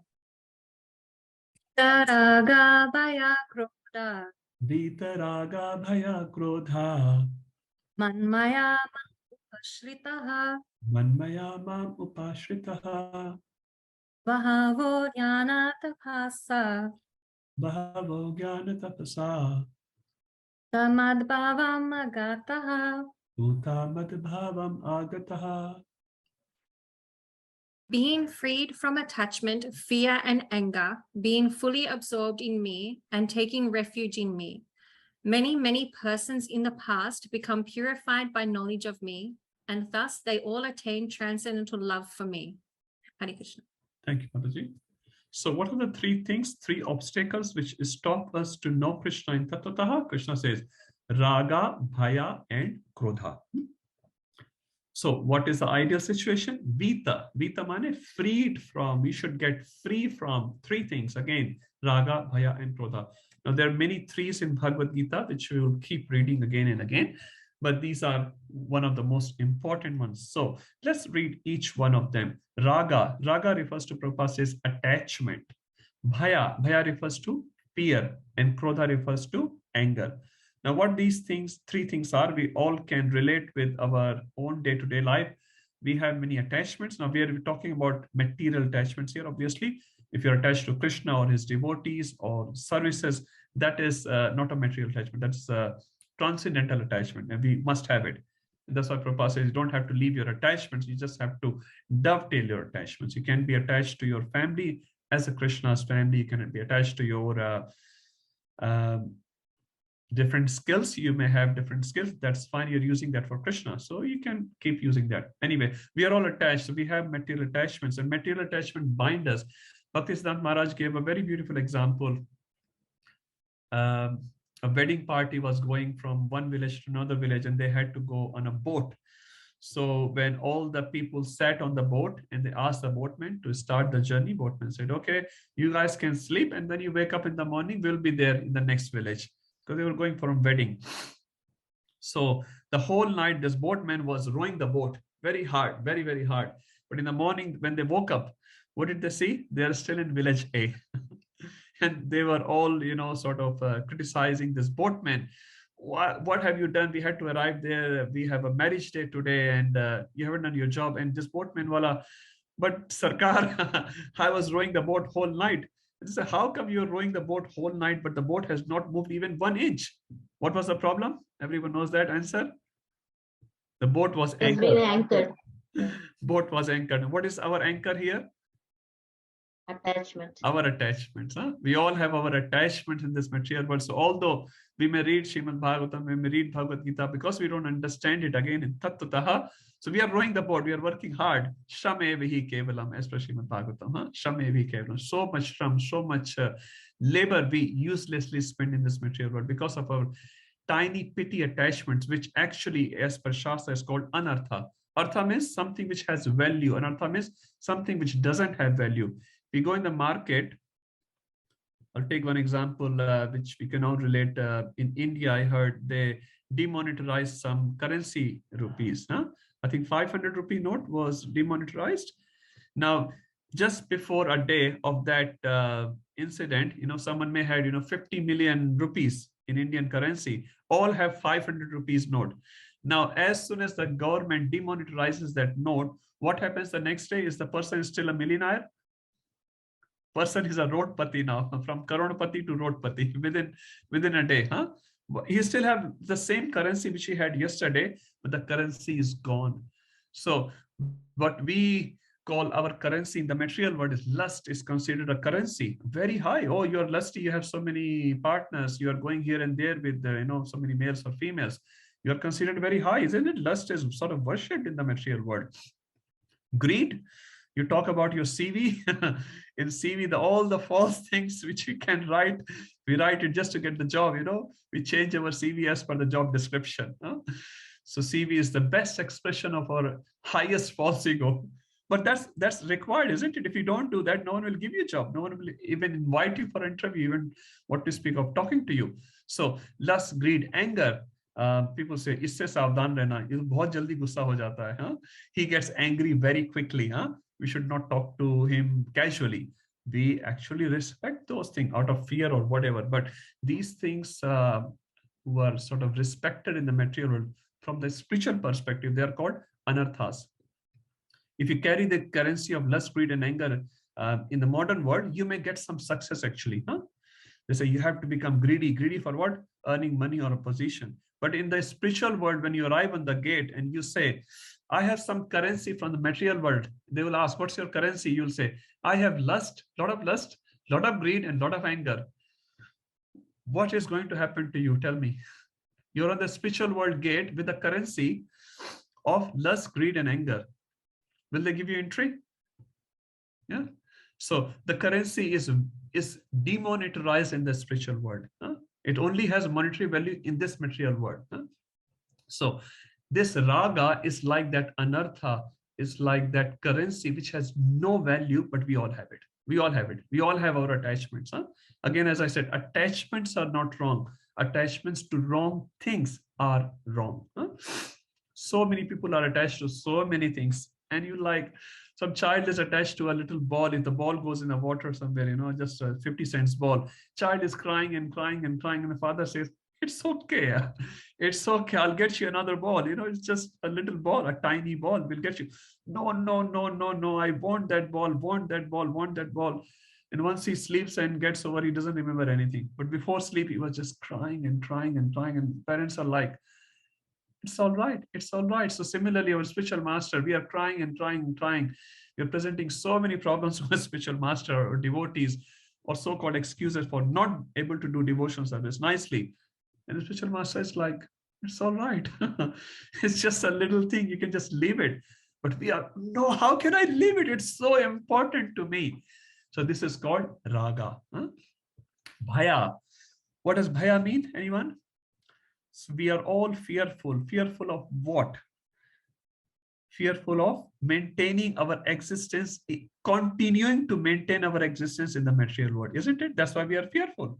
We might lose our job tomorrow. We might lose our health tomorrow. We might lose our family members tomorrow. So how will we continue in this material world as we are continuing today? That is called bhaya. So bhaya is always for the future. We discuss of shoka and bhaya. If you remember from Srimad Bhagavatam, Kapil Muni explains that. So bhaya is always for the future. We have a fear about future. And what is krodha? When our kamana is frustrated, when our desires are frustrated, I'm talking obviously material desires are frustrated. What happens? What get dhyate vishyantunsa sangasya subjayate sanga sanjayate kama kama krodho abhijayate. So when kama, desires, unfulfilled lust, I should rather say unfulfilled lust, gets converted into right. Kama esha krodha esha rajo gun samudpaha mahashano mahapapa vidadhenmi veridam. So we see that 337 as well. So these three are the obstacles to know Krishna in Tattataha. So if we become Vita, Vita means freed from these three things. Now, how do you become free? That Krishna will explain in the next line. But if we become free from these three things, what will happen? We are able to understand Krishna in Tattva. Then we will not look at Krishna as a human-like pastime. Oh, Krishna was just a superhuman. Or he could lift Govardhan. That's all right. But he wasn't a god. No, we don't have to argue those things here. So we'll understand Krishna in Tattva, and then what will happen? So how you become free from these three? Krishna says in the second line, Man maya mam upashrita. The first word is man maya. So man mujhko de do. Man mana bhav man bhakto madhyaji mam namaskuru. We'll read in 1865 as well. So man maya, you give your mind to me. Mam upashrita, you take shelter of me. Then you will become vita raga bhaya krodha. Vita means freed from raga, bhaya and krodha. And you see, some really nice devotees, you can say, they don't have many attachments, right? They are very, very simple fellows, and they will have attachment to the deity and their service. No material attachments, practically speaking. They don't have bhaya. They are completely relying on Krishna, that Krishna is our supreme maintainer. Recently, last week on Janmashtami, Vaikuntha kids presented this nice drama, Janardhan, the supreme maintainer, the supreme protector. So Arjun is fully convinced. Even if I don't have Narayani Sena, Krishna is with me. Arjun said in Mahabharata, Krishna, actually, I don't need victory. I don't need victory. I don't care if I get victory or not. All I care, I want to be with you. I want to be with you. I heard that. I was so happy. Do we have this feeling? We always have the feeling of being victorious tomorrow, and that's why we are fearful. We have so many insurances. Huh? Anyone works in the insurance? I know one person, but not here. So we have insurance for what purpose? For future. We pay premium all the life, and many times we don't even claim even 1 cent, isn't it? All the health insurances, house insurance, content insurance, car insurance. Huh? Why? Because we are fearful. We are fearful. And if you don't have insurance, something happens to our car. What happens? Krodha. You scratch my car, I scratch your face. How dare you touch my car? People get angry what to speak of a car, even on a little things like a dollar thing or very, very insignificant. People become so angry because they identify themselves with that thing. So Krishna says, how to get out of it? Manmaya, you give your mind to me. You take my shelter. If you give your mind to me, your attachments will automatically go, isn't it? Because you have given your mind to Krishna in Krishna Leela. If you take shelter of Krishna, is there any bhaya, any fear will remain in your personality? Like I can give a simple example. Avayan here, depending on the parents, is he fearful? Who will feed him food tomorrow? Even what to speak of a 1-year-old, even 5-year-old, are they worried? Actually, parents are worried. Rupam Prabhu is worried, why his child is not eating enough today. He's going after the child with the roti in the hand. Beta, khalo, please eat. Why are you not eating? You are becoming so thin. Especially the mothers are always worried about their children. Even the children fat like anything, mother will say, my children does not eat anything. Look at them, how thin they are. The neighbor will be thinking, he's already 80 kilos. How much more weight you want, mother? So we have this, they have this upashritaha. They are completely relying on the parents, and parents does the best. But who get the fear? Who are not relying on the parents, isn't it? The grown-up children, they will be fearful. So we are like those so-called grown-up children, which are not relying on Krishna's maintenance tomorrow. And then we are fearful. How are we going to maintain our job? Oh, I lost my job. Some people shoot themselves. Okay, you lost your job. That's fine. They shoot themselves and the family. We have the incidents you can read in the newspaper just because they lost some money or something which was important to them. So we have this bhaya and krodha because we don't give our mind to Krishna, we don't take shelter of Krishna. But if you do that, vitarag bhaya krodha, then Arjuna asks, so if we give our mind to you and we take your shelter, we become unattached to this raga, bhaya, and krodha. So what happens? So Krishna says the previous verse again, mam iti. So you will come back to me. So Arjuna asks, is there any examples? So Krishna says, Bahavo Jnana Tapasa. Bahavo means many of them, many of them. Jnana Tapasa. So Jnana refers to knowledge, Tapasa refers to austerity. So the austerity of knowledge. Now, which knowledge we are talking here? We are not. So getting knowledge is austere, isn't it? Sitting in the class for all of you is hard. You must be thinking when this Hemanga Chaitanya will stop speaking, It's already 8:48. He never finishes the class on time, always goes over time. So it's austere to sit. To prepare for a class, is it more austere or less austere? Whoever gives classes here, they know Mahasa Prabhu is saying. So whoever gives Rasanand Prabhu, it's actually more austere. As soon as we open Bhagavad Gita, what happens? I'll tell you my example. My eyes get closed. Sometimes I stand and read because what to do. So it's austere to get knowledge. But what knowledge we are talking? We're not talking about jnani knowledge here. We're talking about jnana, which is anukul to Krishna. So when we read Srimad Bhagavatam or Bhagavad Gita or Chaitanya Charitamrita, they give us knowledge about Krishna, which brings us closer to Krishna. So the word Krishna is using here, Jnana Tapsa, is austere to get the knowledge. But what this knowledge gives us is the knowledge of Krishna, how much he loves us and how urgent for us to go back to him. So this is called Jnana Tapsa. Bahavo, many people have gained this knowledge through austerity. Puta refers to purifying. So they become purified by this knowledge. Mad bhavam agata, and they have achieved my bhava. My bhava, Prabhupada translates as my transcendental love. So we know from Bhakti Rasamrita Sindhu there are 9 stages, Adar Shraddha, starting from Shraddha, and the final stage is Prema. Okay, so what is the conclusion of this verse? So we have these 3 problems in the material world. What are the 3 problems? Raga, Bhaya, and Krodha. Krishna is saying you have to get rid of it. Now, Krishna does not just give a goal, he gives the process as well. What's the process of getting rid of these 3 things? There's no hospital to get rid of these. If you have corona, you know, you can go to hospital and maybe they will separate corona from your body. Mohan Prabhu is here. He will tell more. You know, sometimes medicine work to separate the disease bacteria from your body. He just gave me amoxicillin, for example. Huh? So what does amoxicillin does? It separates the bacteria or viral, whatever it is, from my body, isn't it? Sometimes successfully, sometimes unsuccessfully. But is there any medication, Manmohan Prabhu, which can take my raga, bhaya, and krodha out of my body or out of my existence? Any pills, Manmohan Prabhu? Prasad. Prabhu? Association. Association of devotees is the only pill. There's no physical or gross pill. Now he's a doctor, I'm not. So he knows a lot about medications, but for our internal disease, there is no other medication except to Manmaya Mamapashita. We take shelter of Krishna and his devotees. Then what will happen? Vita, our raga, bhaya, and krodha will be removed. And many people, Bahavo, many people have taken the shelter of this jnana acquired by tapasa, austerity, puta, and they have become purified. And what they have achieved? Mad bhavam agata, my love they have achieved. So this verse actually is a fully packed up verse.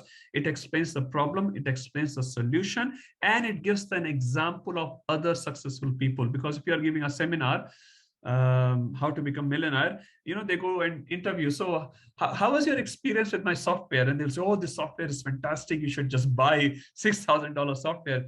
So they give these testimonials, isn't it? On their website or their video, they'll have testimonials. So Krishna is saying, I also have testimonials. What? Bahavo Gyan Tapsa. If you remember in 3.20, Janakadeha, Asito Janakadeha. So Janak Adayaha. So Krishna gave example of Janak Maharaj, Adi. So Krishna is giving testimonials. So many people have followed this process. They got purified and they've got my transcendental love. So this is a very beautiful verse, 4.10. So we understand the relation between 4.9 and 4.10. So what's the stopping? These three things are stopping. And what's the solution? Taking shelter of Krishna, giving our mind to Krishna, which means think constantly about Krishna. Now let's see 4.11. So if the process is so easy, why doesn't everyone follow the process and achieve you? So Krishna gives this 4.11, again, one of the most popular verses. So let's read this verse. Who will do this verse who has not done? Tanya Mataji, you want to do this one? Yes, Prabhuji. Ye yatha mam prapadyante. Ye yatha mam prapadyante. Tam tathaiva bhajamiham. Tam tasaiva bhajamiham. Mama vartmanu vartante. Mam vartamanu vartante. Manushya partha sarvasha. Manushya partha sarvasha. As all surrender unto me, I reward them accordingly. Everyone follows my path in all respects, O son of Pratha. Thank you, Mataji. So now Krishna says everyone can follow, but everyone doesn't follow. So Krishna says, and what I do to them, ye yatha mam prapadyante. Now every ISKCON devotee know this particular verse, especially the first line, ye yatha mam prapadyante. So it is very nice and practical verse, which tells how Krishna reciprocates with the jiva. So ye yatha mam prapadyante. As one surrenders unto Krishna, Krishna reciprocates accordingly. So Krishna is not a God which does not love all the jivas. He loves all the jivas. He loves all the jivas equally, but at the same time, one who surrenders unto me. So if you remember in 9th chapter, what's that? Samoham sarvabhuteshu name deshastu na priyaha. Samoham, I am sama, I'm equal to all the jivas. Name deshastu, I have no one to hate with, and I don't love anyone extra. But whoever does bhakti to me, whoever surrenders unto me, I reciprocate them accordingly. So this verse and 9:30 actually can interrelate. So you're saying, and this is very sort of practical verse. If someone is dealing you with a lot of love and care and affection, and if someone is dealing with hatred, how will you deal with person A and B? You will deal with person A and B differently. It's just natural. Someone says, why should we feed to the deities? Deities are just a stone, or deities don't eat. But we consider deities are not stone. Deities are actual. They are hungry. They eat. They are the part of our family. So when we feed with deities, for example, again, one example, there can be many more. When we do some interaction with the deity, when we do some seva for the deities, doesn't it Krishna will consider that person higher than someone else who's not doing the seva? Huh? It's just natural. Not that he is hating someone else and not giving enough opportunity for growth, but at the same time, he will be more inclined towards those people who interact with him more. And that's why Krishna is giving this principle. As one surrenders unto me, I reward them accordingly. Now, the next line is very important. It says, Mam vartamanu vartante manusyaha partha sarvasha. There are many explanations to the second line. We'll keep it what Prabhupada has explained here. So mam vartama. So vartama refers to the path. Mam refers to me. Anuvartante is following. Manusyaha. So all manusyaha, sarvashaha manusya, all manusya, all human beings, all beings follow my path. What does it mean? All beings follow my path. That means when you're talking all beings, let's talk about all beings. So some beings are, say, favorable to Krishna. Some beings are unfavorable to Krishna, right? But Krishna is saying all beings follow my path. It means path is made by me, but some people are coming towards me and some people are going against me, isn't it? So path is made by me. There's nothing in the world which is not made by Krishna. Everything is made by Krishna. Even you can say alcohol is made by Krishna. Drugs in one sense is given by the Mother Nature, which is again, coming source is Krishna. All our emotions, love, anger, hatred, they all reside in Krishna because Krishna is the Aham Sarvasya Prabhu. Sarvasya refers to everything. So because everything is coming from Krishna, so all the path, all the emotions, consciousness, positive or negative, which we have is also made by Krishna, isn't it? But not all the emotions will take us towards Krishna. Some emotions will take us towards Krishna. Some emotions will take us away from Krishna. Like we have positive emotions. We read in Bhakti Shastri 1.1.11, Anukulyena Krishna Anushilanam Bhakti Uttama. So Anukulyena. So what feelings we should have towards Krishna? Anukul feeling, favorable feeling. Mother Yashoda having favorable feeling for Krishna. Kansa is not having favorable feeling for Krishna. Hiranyakashipu, when fighting with Narsingadev, is also giving pleasure to Narsingadev. But is he having a favorable feeling for Narsingadev? No. So that act cannot be called as bhakti. Kansa was also remembering Krishna all the times. Can we call that remembrance as bhakti? No. So here Krishna is saying all the path are my path, but not all the path leads towards me. Some path leads towards me and some path leads away from me. In 10th chapter also Krishna says, from my ansha, from my very little ansha, I maintain this material universe. From my very little ansha. Ek anshena sthito jagata. So ek anshena, very, very small, tiny, partial fragment of mine is able to maintain all this universe. But in this universe, you see, and Krishna explains different vibhutis in later chapters, we'll read 10th and 11th chapter. But all those vibhutis are not taking us towards Krishna. Some of them will take us towards Krishna. So some qualities which we can adopt in us, which will make us favorable to Krishna. And some qualities when we adopt will take us away from Krishna. So this line, Manusya Pada Sarvasa, is very important to know. Everyone is attracted towards Krishna. Some favorably, some unfavorably. Suppose someone is attracted towards money or opposite gender. And can you say, oh, opposite gender or money is also a form of Krishna. So if I'm attracted to money or opposite gender, what's wrong with it? Wrong with it is that attraction to just the money or the opposite gender will not take us towards Krishna, isn't it? So that way, those attractions are coming from Krishna, but they are not leading us towards Krishna. And that's why it's very important for us to discriminate between those things which take us towards Krishna. So we follow the path. We are going to temple 180 Falcon Street, say from example from Chatswood. I can go towards temple or I can go against the temple, isn't it? Pacific Highway is there. Pacific Highway, I use it for going towards temple and for going against the temple as well. So which way we are taking, okay? So all the paths are made by Krishna, but not all the path will lead towards Krishna. One can lead towards Krishna, one can lead away from Krishna. Is that okay? This verse is sort of clear how it relates back with 4.10. Now let's read 4.12.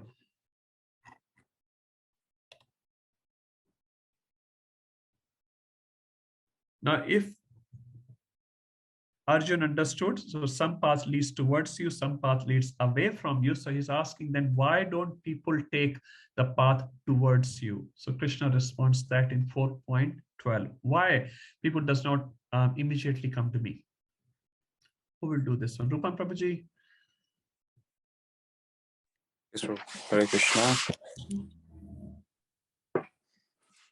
Kankashanta karma nam karmanam siddhim yajanta iha devataha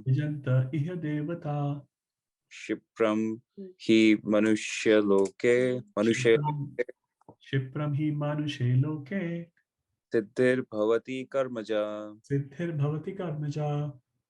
Translation: Men in this world desire success in fruitive activities and therefore they worship the demigods. Quickly, of course, men get results from fruitive work in this world. Thank you, Prabhuji. So why people don't go towards Krishna directly? Kangshantaha, karmanam, kangshanta, kamana, desires. So kangshanta coming from that desires. Prabhupada writes desiring. So karmanam siddhim. So siddhi refers to the perfection or success. Karmana refers to the fruitive action. So we all want success in our actions, isn't it? When we go out for work, whatever work we do, we want success in that work, isn't it? No one wants failure. No one goes out to get a fine. No one goes out for failures. We all go out for success. So whatever we do, we want success. So kangshanta, we desire success in the material world. So when we want success in the material world, how soon we want the success? Quickly. We want to become millionaire overnight, isn't it? Now, if it doesn't work, it's all right. In 7 days, it's okay. I think they claim, I heard in a lecture again, you can be millionaire. There are books outside. I've not read them, but you can be millionaire in 7 years. Sometimes they claim.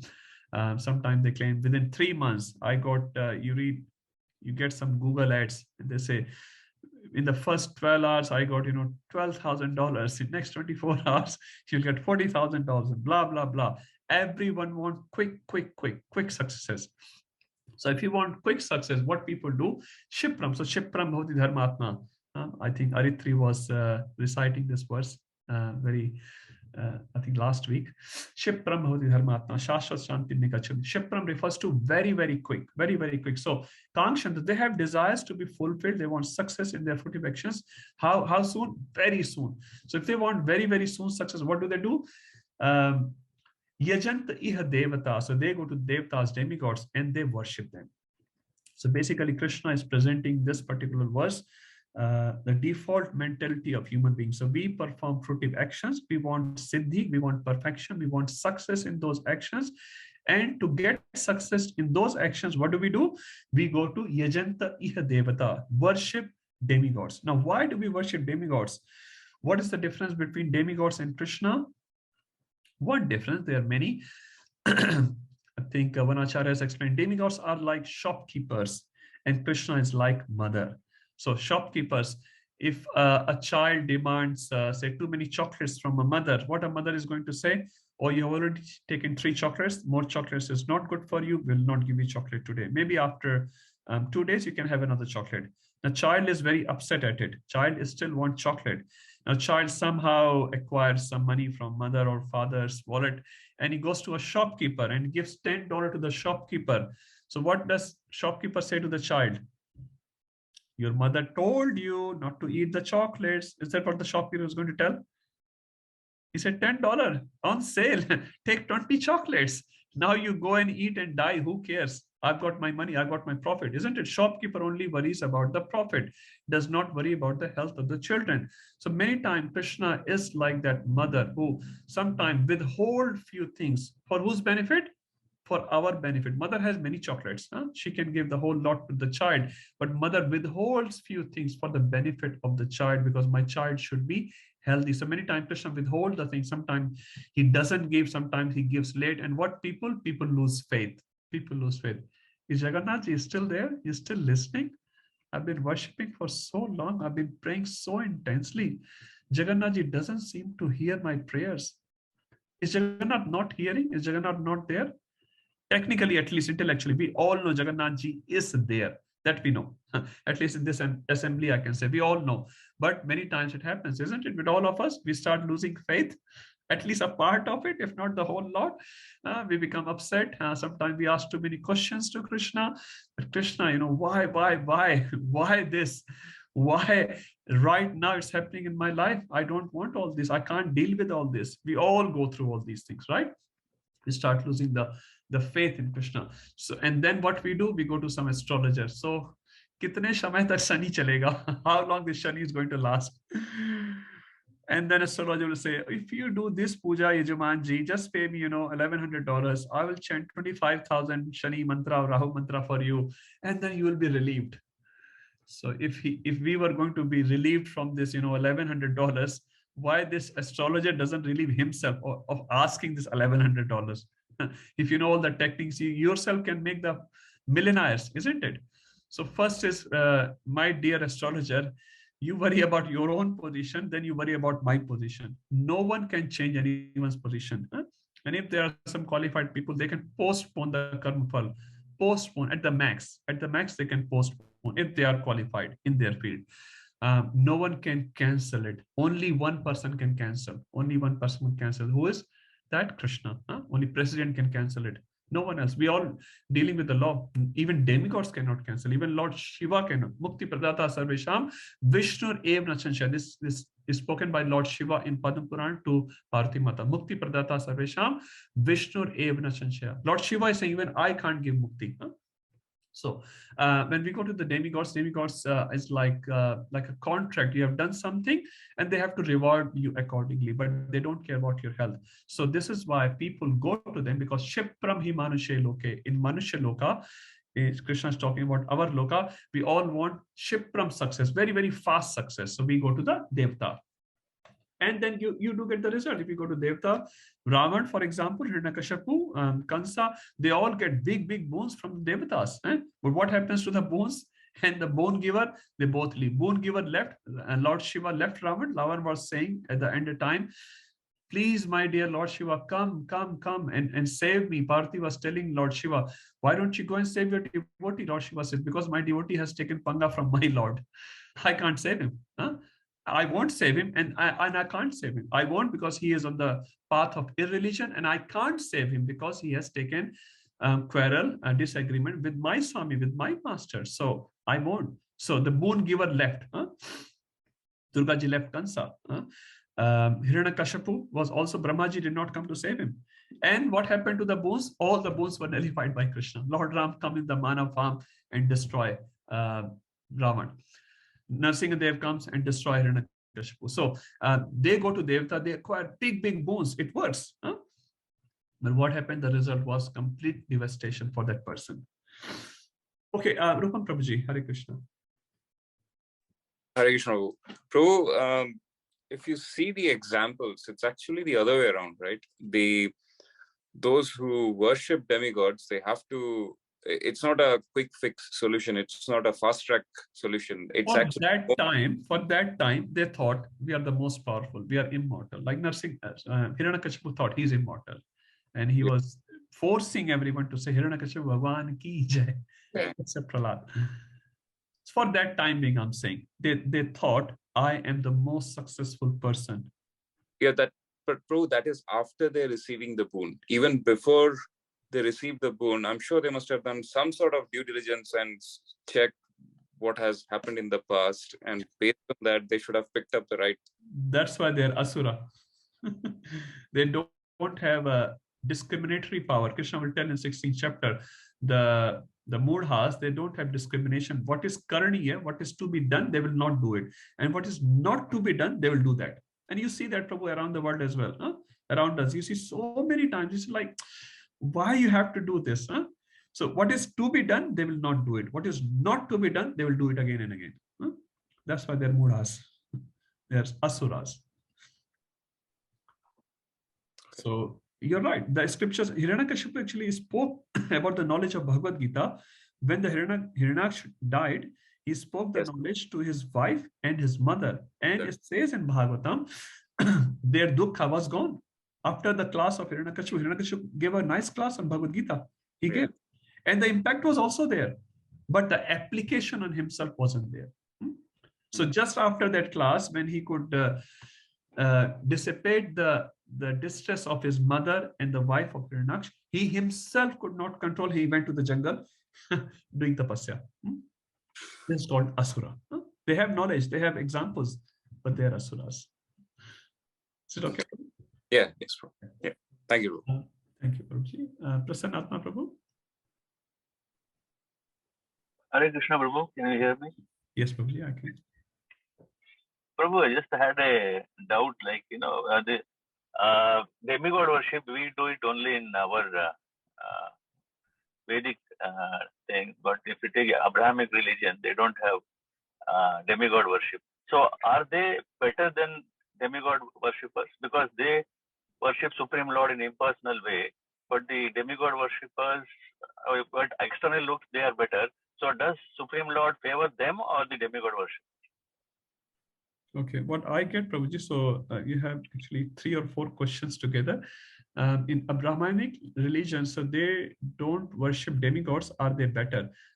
No, actually, they do worship a very distorted form of even demigods. So demigods are the personalities who are actually quite high beings. They are devotees. They are not pure devotees, but they are devotees. They are appointed by the Lord. So actually, they are pretty high. And it says in Bhagavad Gita itself, only sattvic people, the people in mode of goodness, worship demigods. So actually demigod worship is condemned in relation to worship of Krishna, but otherwise it's sattvic, it's recommended in the Vedas for a particular reason. So it's very high, first thing. Now, in the other religions of the world, they don't worship demigod, but you see they worship the distorted form. They worship human beings. Many times they worship human beings, and they are only limited in their devotion to worship that particular human being. That can be a politician. Prabhupada actually writes that he expands the purport is saying many people are bootlicking people, if I'm not wrong. Prabhupada writes somewhere here. So they bootlick some high people in the society to get a particular position or get a particular desire fulfilled. So they cannot be higher than the demigod worship at all, because demigod worship is leading us towards Krishna, and worshipping other people is not leading towards Krishna. Now, another question I think you asked about the impersonal. So we're talking a big contrast here. So impersonal form versus demigod worship. So impersonal form actually is a form of Krishna, not the highest form of Krishna, but still a form of Krishna. And if you are a Brahmavadi, now there's a whole technicality is there. Actually, if you associate with devotees, even if you're Brahmavadi, as Shukdev Goswami was, Four Kamaras was, they became devotees, so it's not bad. But if you are a Mayavadi within the same umbrella, Chaitanya Mahaprabhu said, Mayavadi bhashya sunbe hoile sarvanash. So you are not even allowed to listen their bhashya, listen their commentaries. It's so devastating. So it depends on where you are. Impersonal Brahman can be positive or can be negative as well. Is that okay, Prabhu? Okay, Prabhu, but still somehow I didn't get it actually. Sorry, because my question was like, I was talking about Muslims. If you take, so they have like they believe in Allah, like it's like Krishna only, right? And they don't believe in any other demigod. Yeah, but what's the question? So the question is like Lord delivers who are taken shelter to the Supreme Lord, then the demigod. So my question was, why is there like Islam is followers of Allah is better, or our Sattvic demigod followers is better? Whom the Lord will deliver? That was my question actually. We are comparing two different things, Prabhuji. So we can't just compare apple to oranges. So they worship Allah. Okay, I'm not going to too much detail here, but they don't worship the personal form of Allah. That's the first thing. And they worship Allah only in the namesake, sometimes only, not in the action sake. And Allah is not going to be happy just because if someone is saying Allah. Allah means, Prabhupada said, great. So yes, God is great. And there's one quality of God is to be great. So they say God is great, but they don't follow how great Lord is, and they don't follow the instructions of the Lord. So we cannot say they are higher. But demigod worshipper, in one sense, I said earlier, is leading, if that happens, is leading towards the worship of Krishna.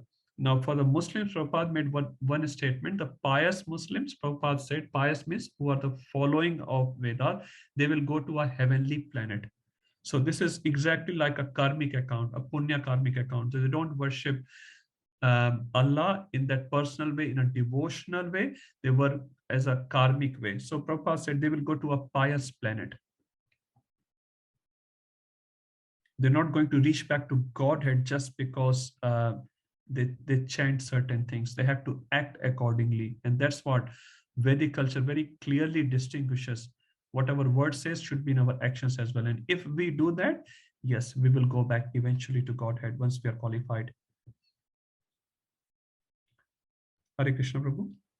Yes, Prabhu. Yeah, I got it. But if you see, none of the Muslims, that are pious, when you say pious will go to heavenly planet, all of them eat meat. You know, they can't find any single Muslim who is not meat eater. Yeah. So how will they go to heavenly planets, or no? they So should I become said vegetarian? pious Muslims. I said pious Muslims. So if you're eating meat and all that, we don't even have to discuss about them.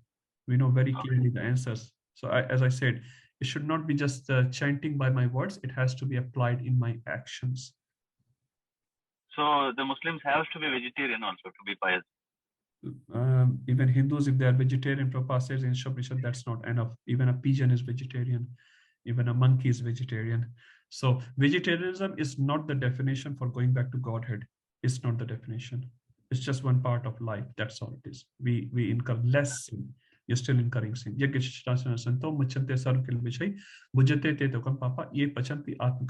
you're not offering it to Krishna, you're still incurring sin. Yes, less sin. So we're not talking going back to Godhead with vegetarianism. It's just very different topic.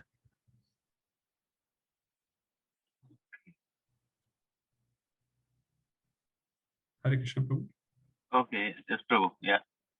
Okay, Prabhu. If anyone is eating meat and all that, we are like wasting time to talk about going back to Godhead. He has not even understood. Prabhupada said, first you become human, then you become a devotee. First you have to. So that means Muslims who are Muslims, they have to be. They may not be offering food, but at least they should be vegetarian to be called as pious, right? At least there are many other things, Prabhuji, which comes with that word pious. So they have to follow quite a lot. Going even to heavenly kingdoms is not cheap. Nothing is cheap in this material world. Okay. Yeah. So why there is I don't know. Maybe I'm deviating, but why there is so much distortion? Everything is from the Supreme Lord only, right? All the religion is also given by the Lord. We don't find even one person who is following properly in Islam. The answer is given right in this verse which we are reading. Kang Shanta Karmanam Siddhi Vijantihi Devta. So many kamanas, desires. Our desire is the cause, and wrong desire is the cause. And why wrong desire? Because of avidya, ignorance. NOD says, Nectar Devotion says, because of ignorance, we have ignorant desire, and we're trying to fulfill those desires in a moral or immoral way. That's why we're all stuck here. Okay. Yeah. Okay, Prabhu. Yeah. Okay, Prabhu. Thanks. Yeah. There's a whole realm, Prabhuji. Whole realm. Yeah. Okay. It's 9:18. Samit Prabhuji, I'm sorry. I will not take your question today, but please write it and I'll take it this time. I'm already 4 minutes over my max limit. Any quick announcements we'll do and then we can go. I think it's... Okay, so next class is on Sunday. And I guess there's quite a lot of programs this weekend. So we were thinking of having online class purely because devotees are busy, which is fine. So we'll have online class this Sunday, 4 to 6, which Prabhuji will send the details of. Next week is Radha Ashtami, and weekday I have some other sevas, so we'll not have any class. So the following class after this Sunday I'm talking will be 7th, which will be again a catch-up class. for the next week. And then hopefully after that we'll be aligned and just one class a week.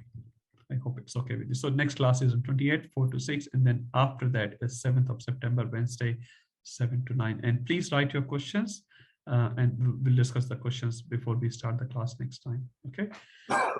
Hare Krishna, Srila Prabhupada ki jai, Srimad Bhagavad Gita ki jai, Gaur Govinde, Hari Hari. Hari Hari Hari Bol. Hare Krishna, Krishna Krishna, Hare Hare, Hare Rama, Rama Rama, Hare Hare. Hare Krishna, Krishna Krishna, Hare Hare, Hare Rama, Rama Rama, Hare Hare. Hare Krishna, Krishna Krishna, Hare Hare, Hare Rama.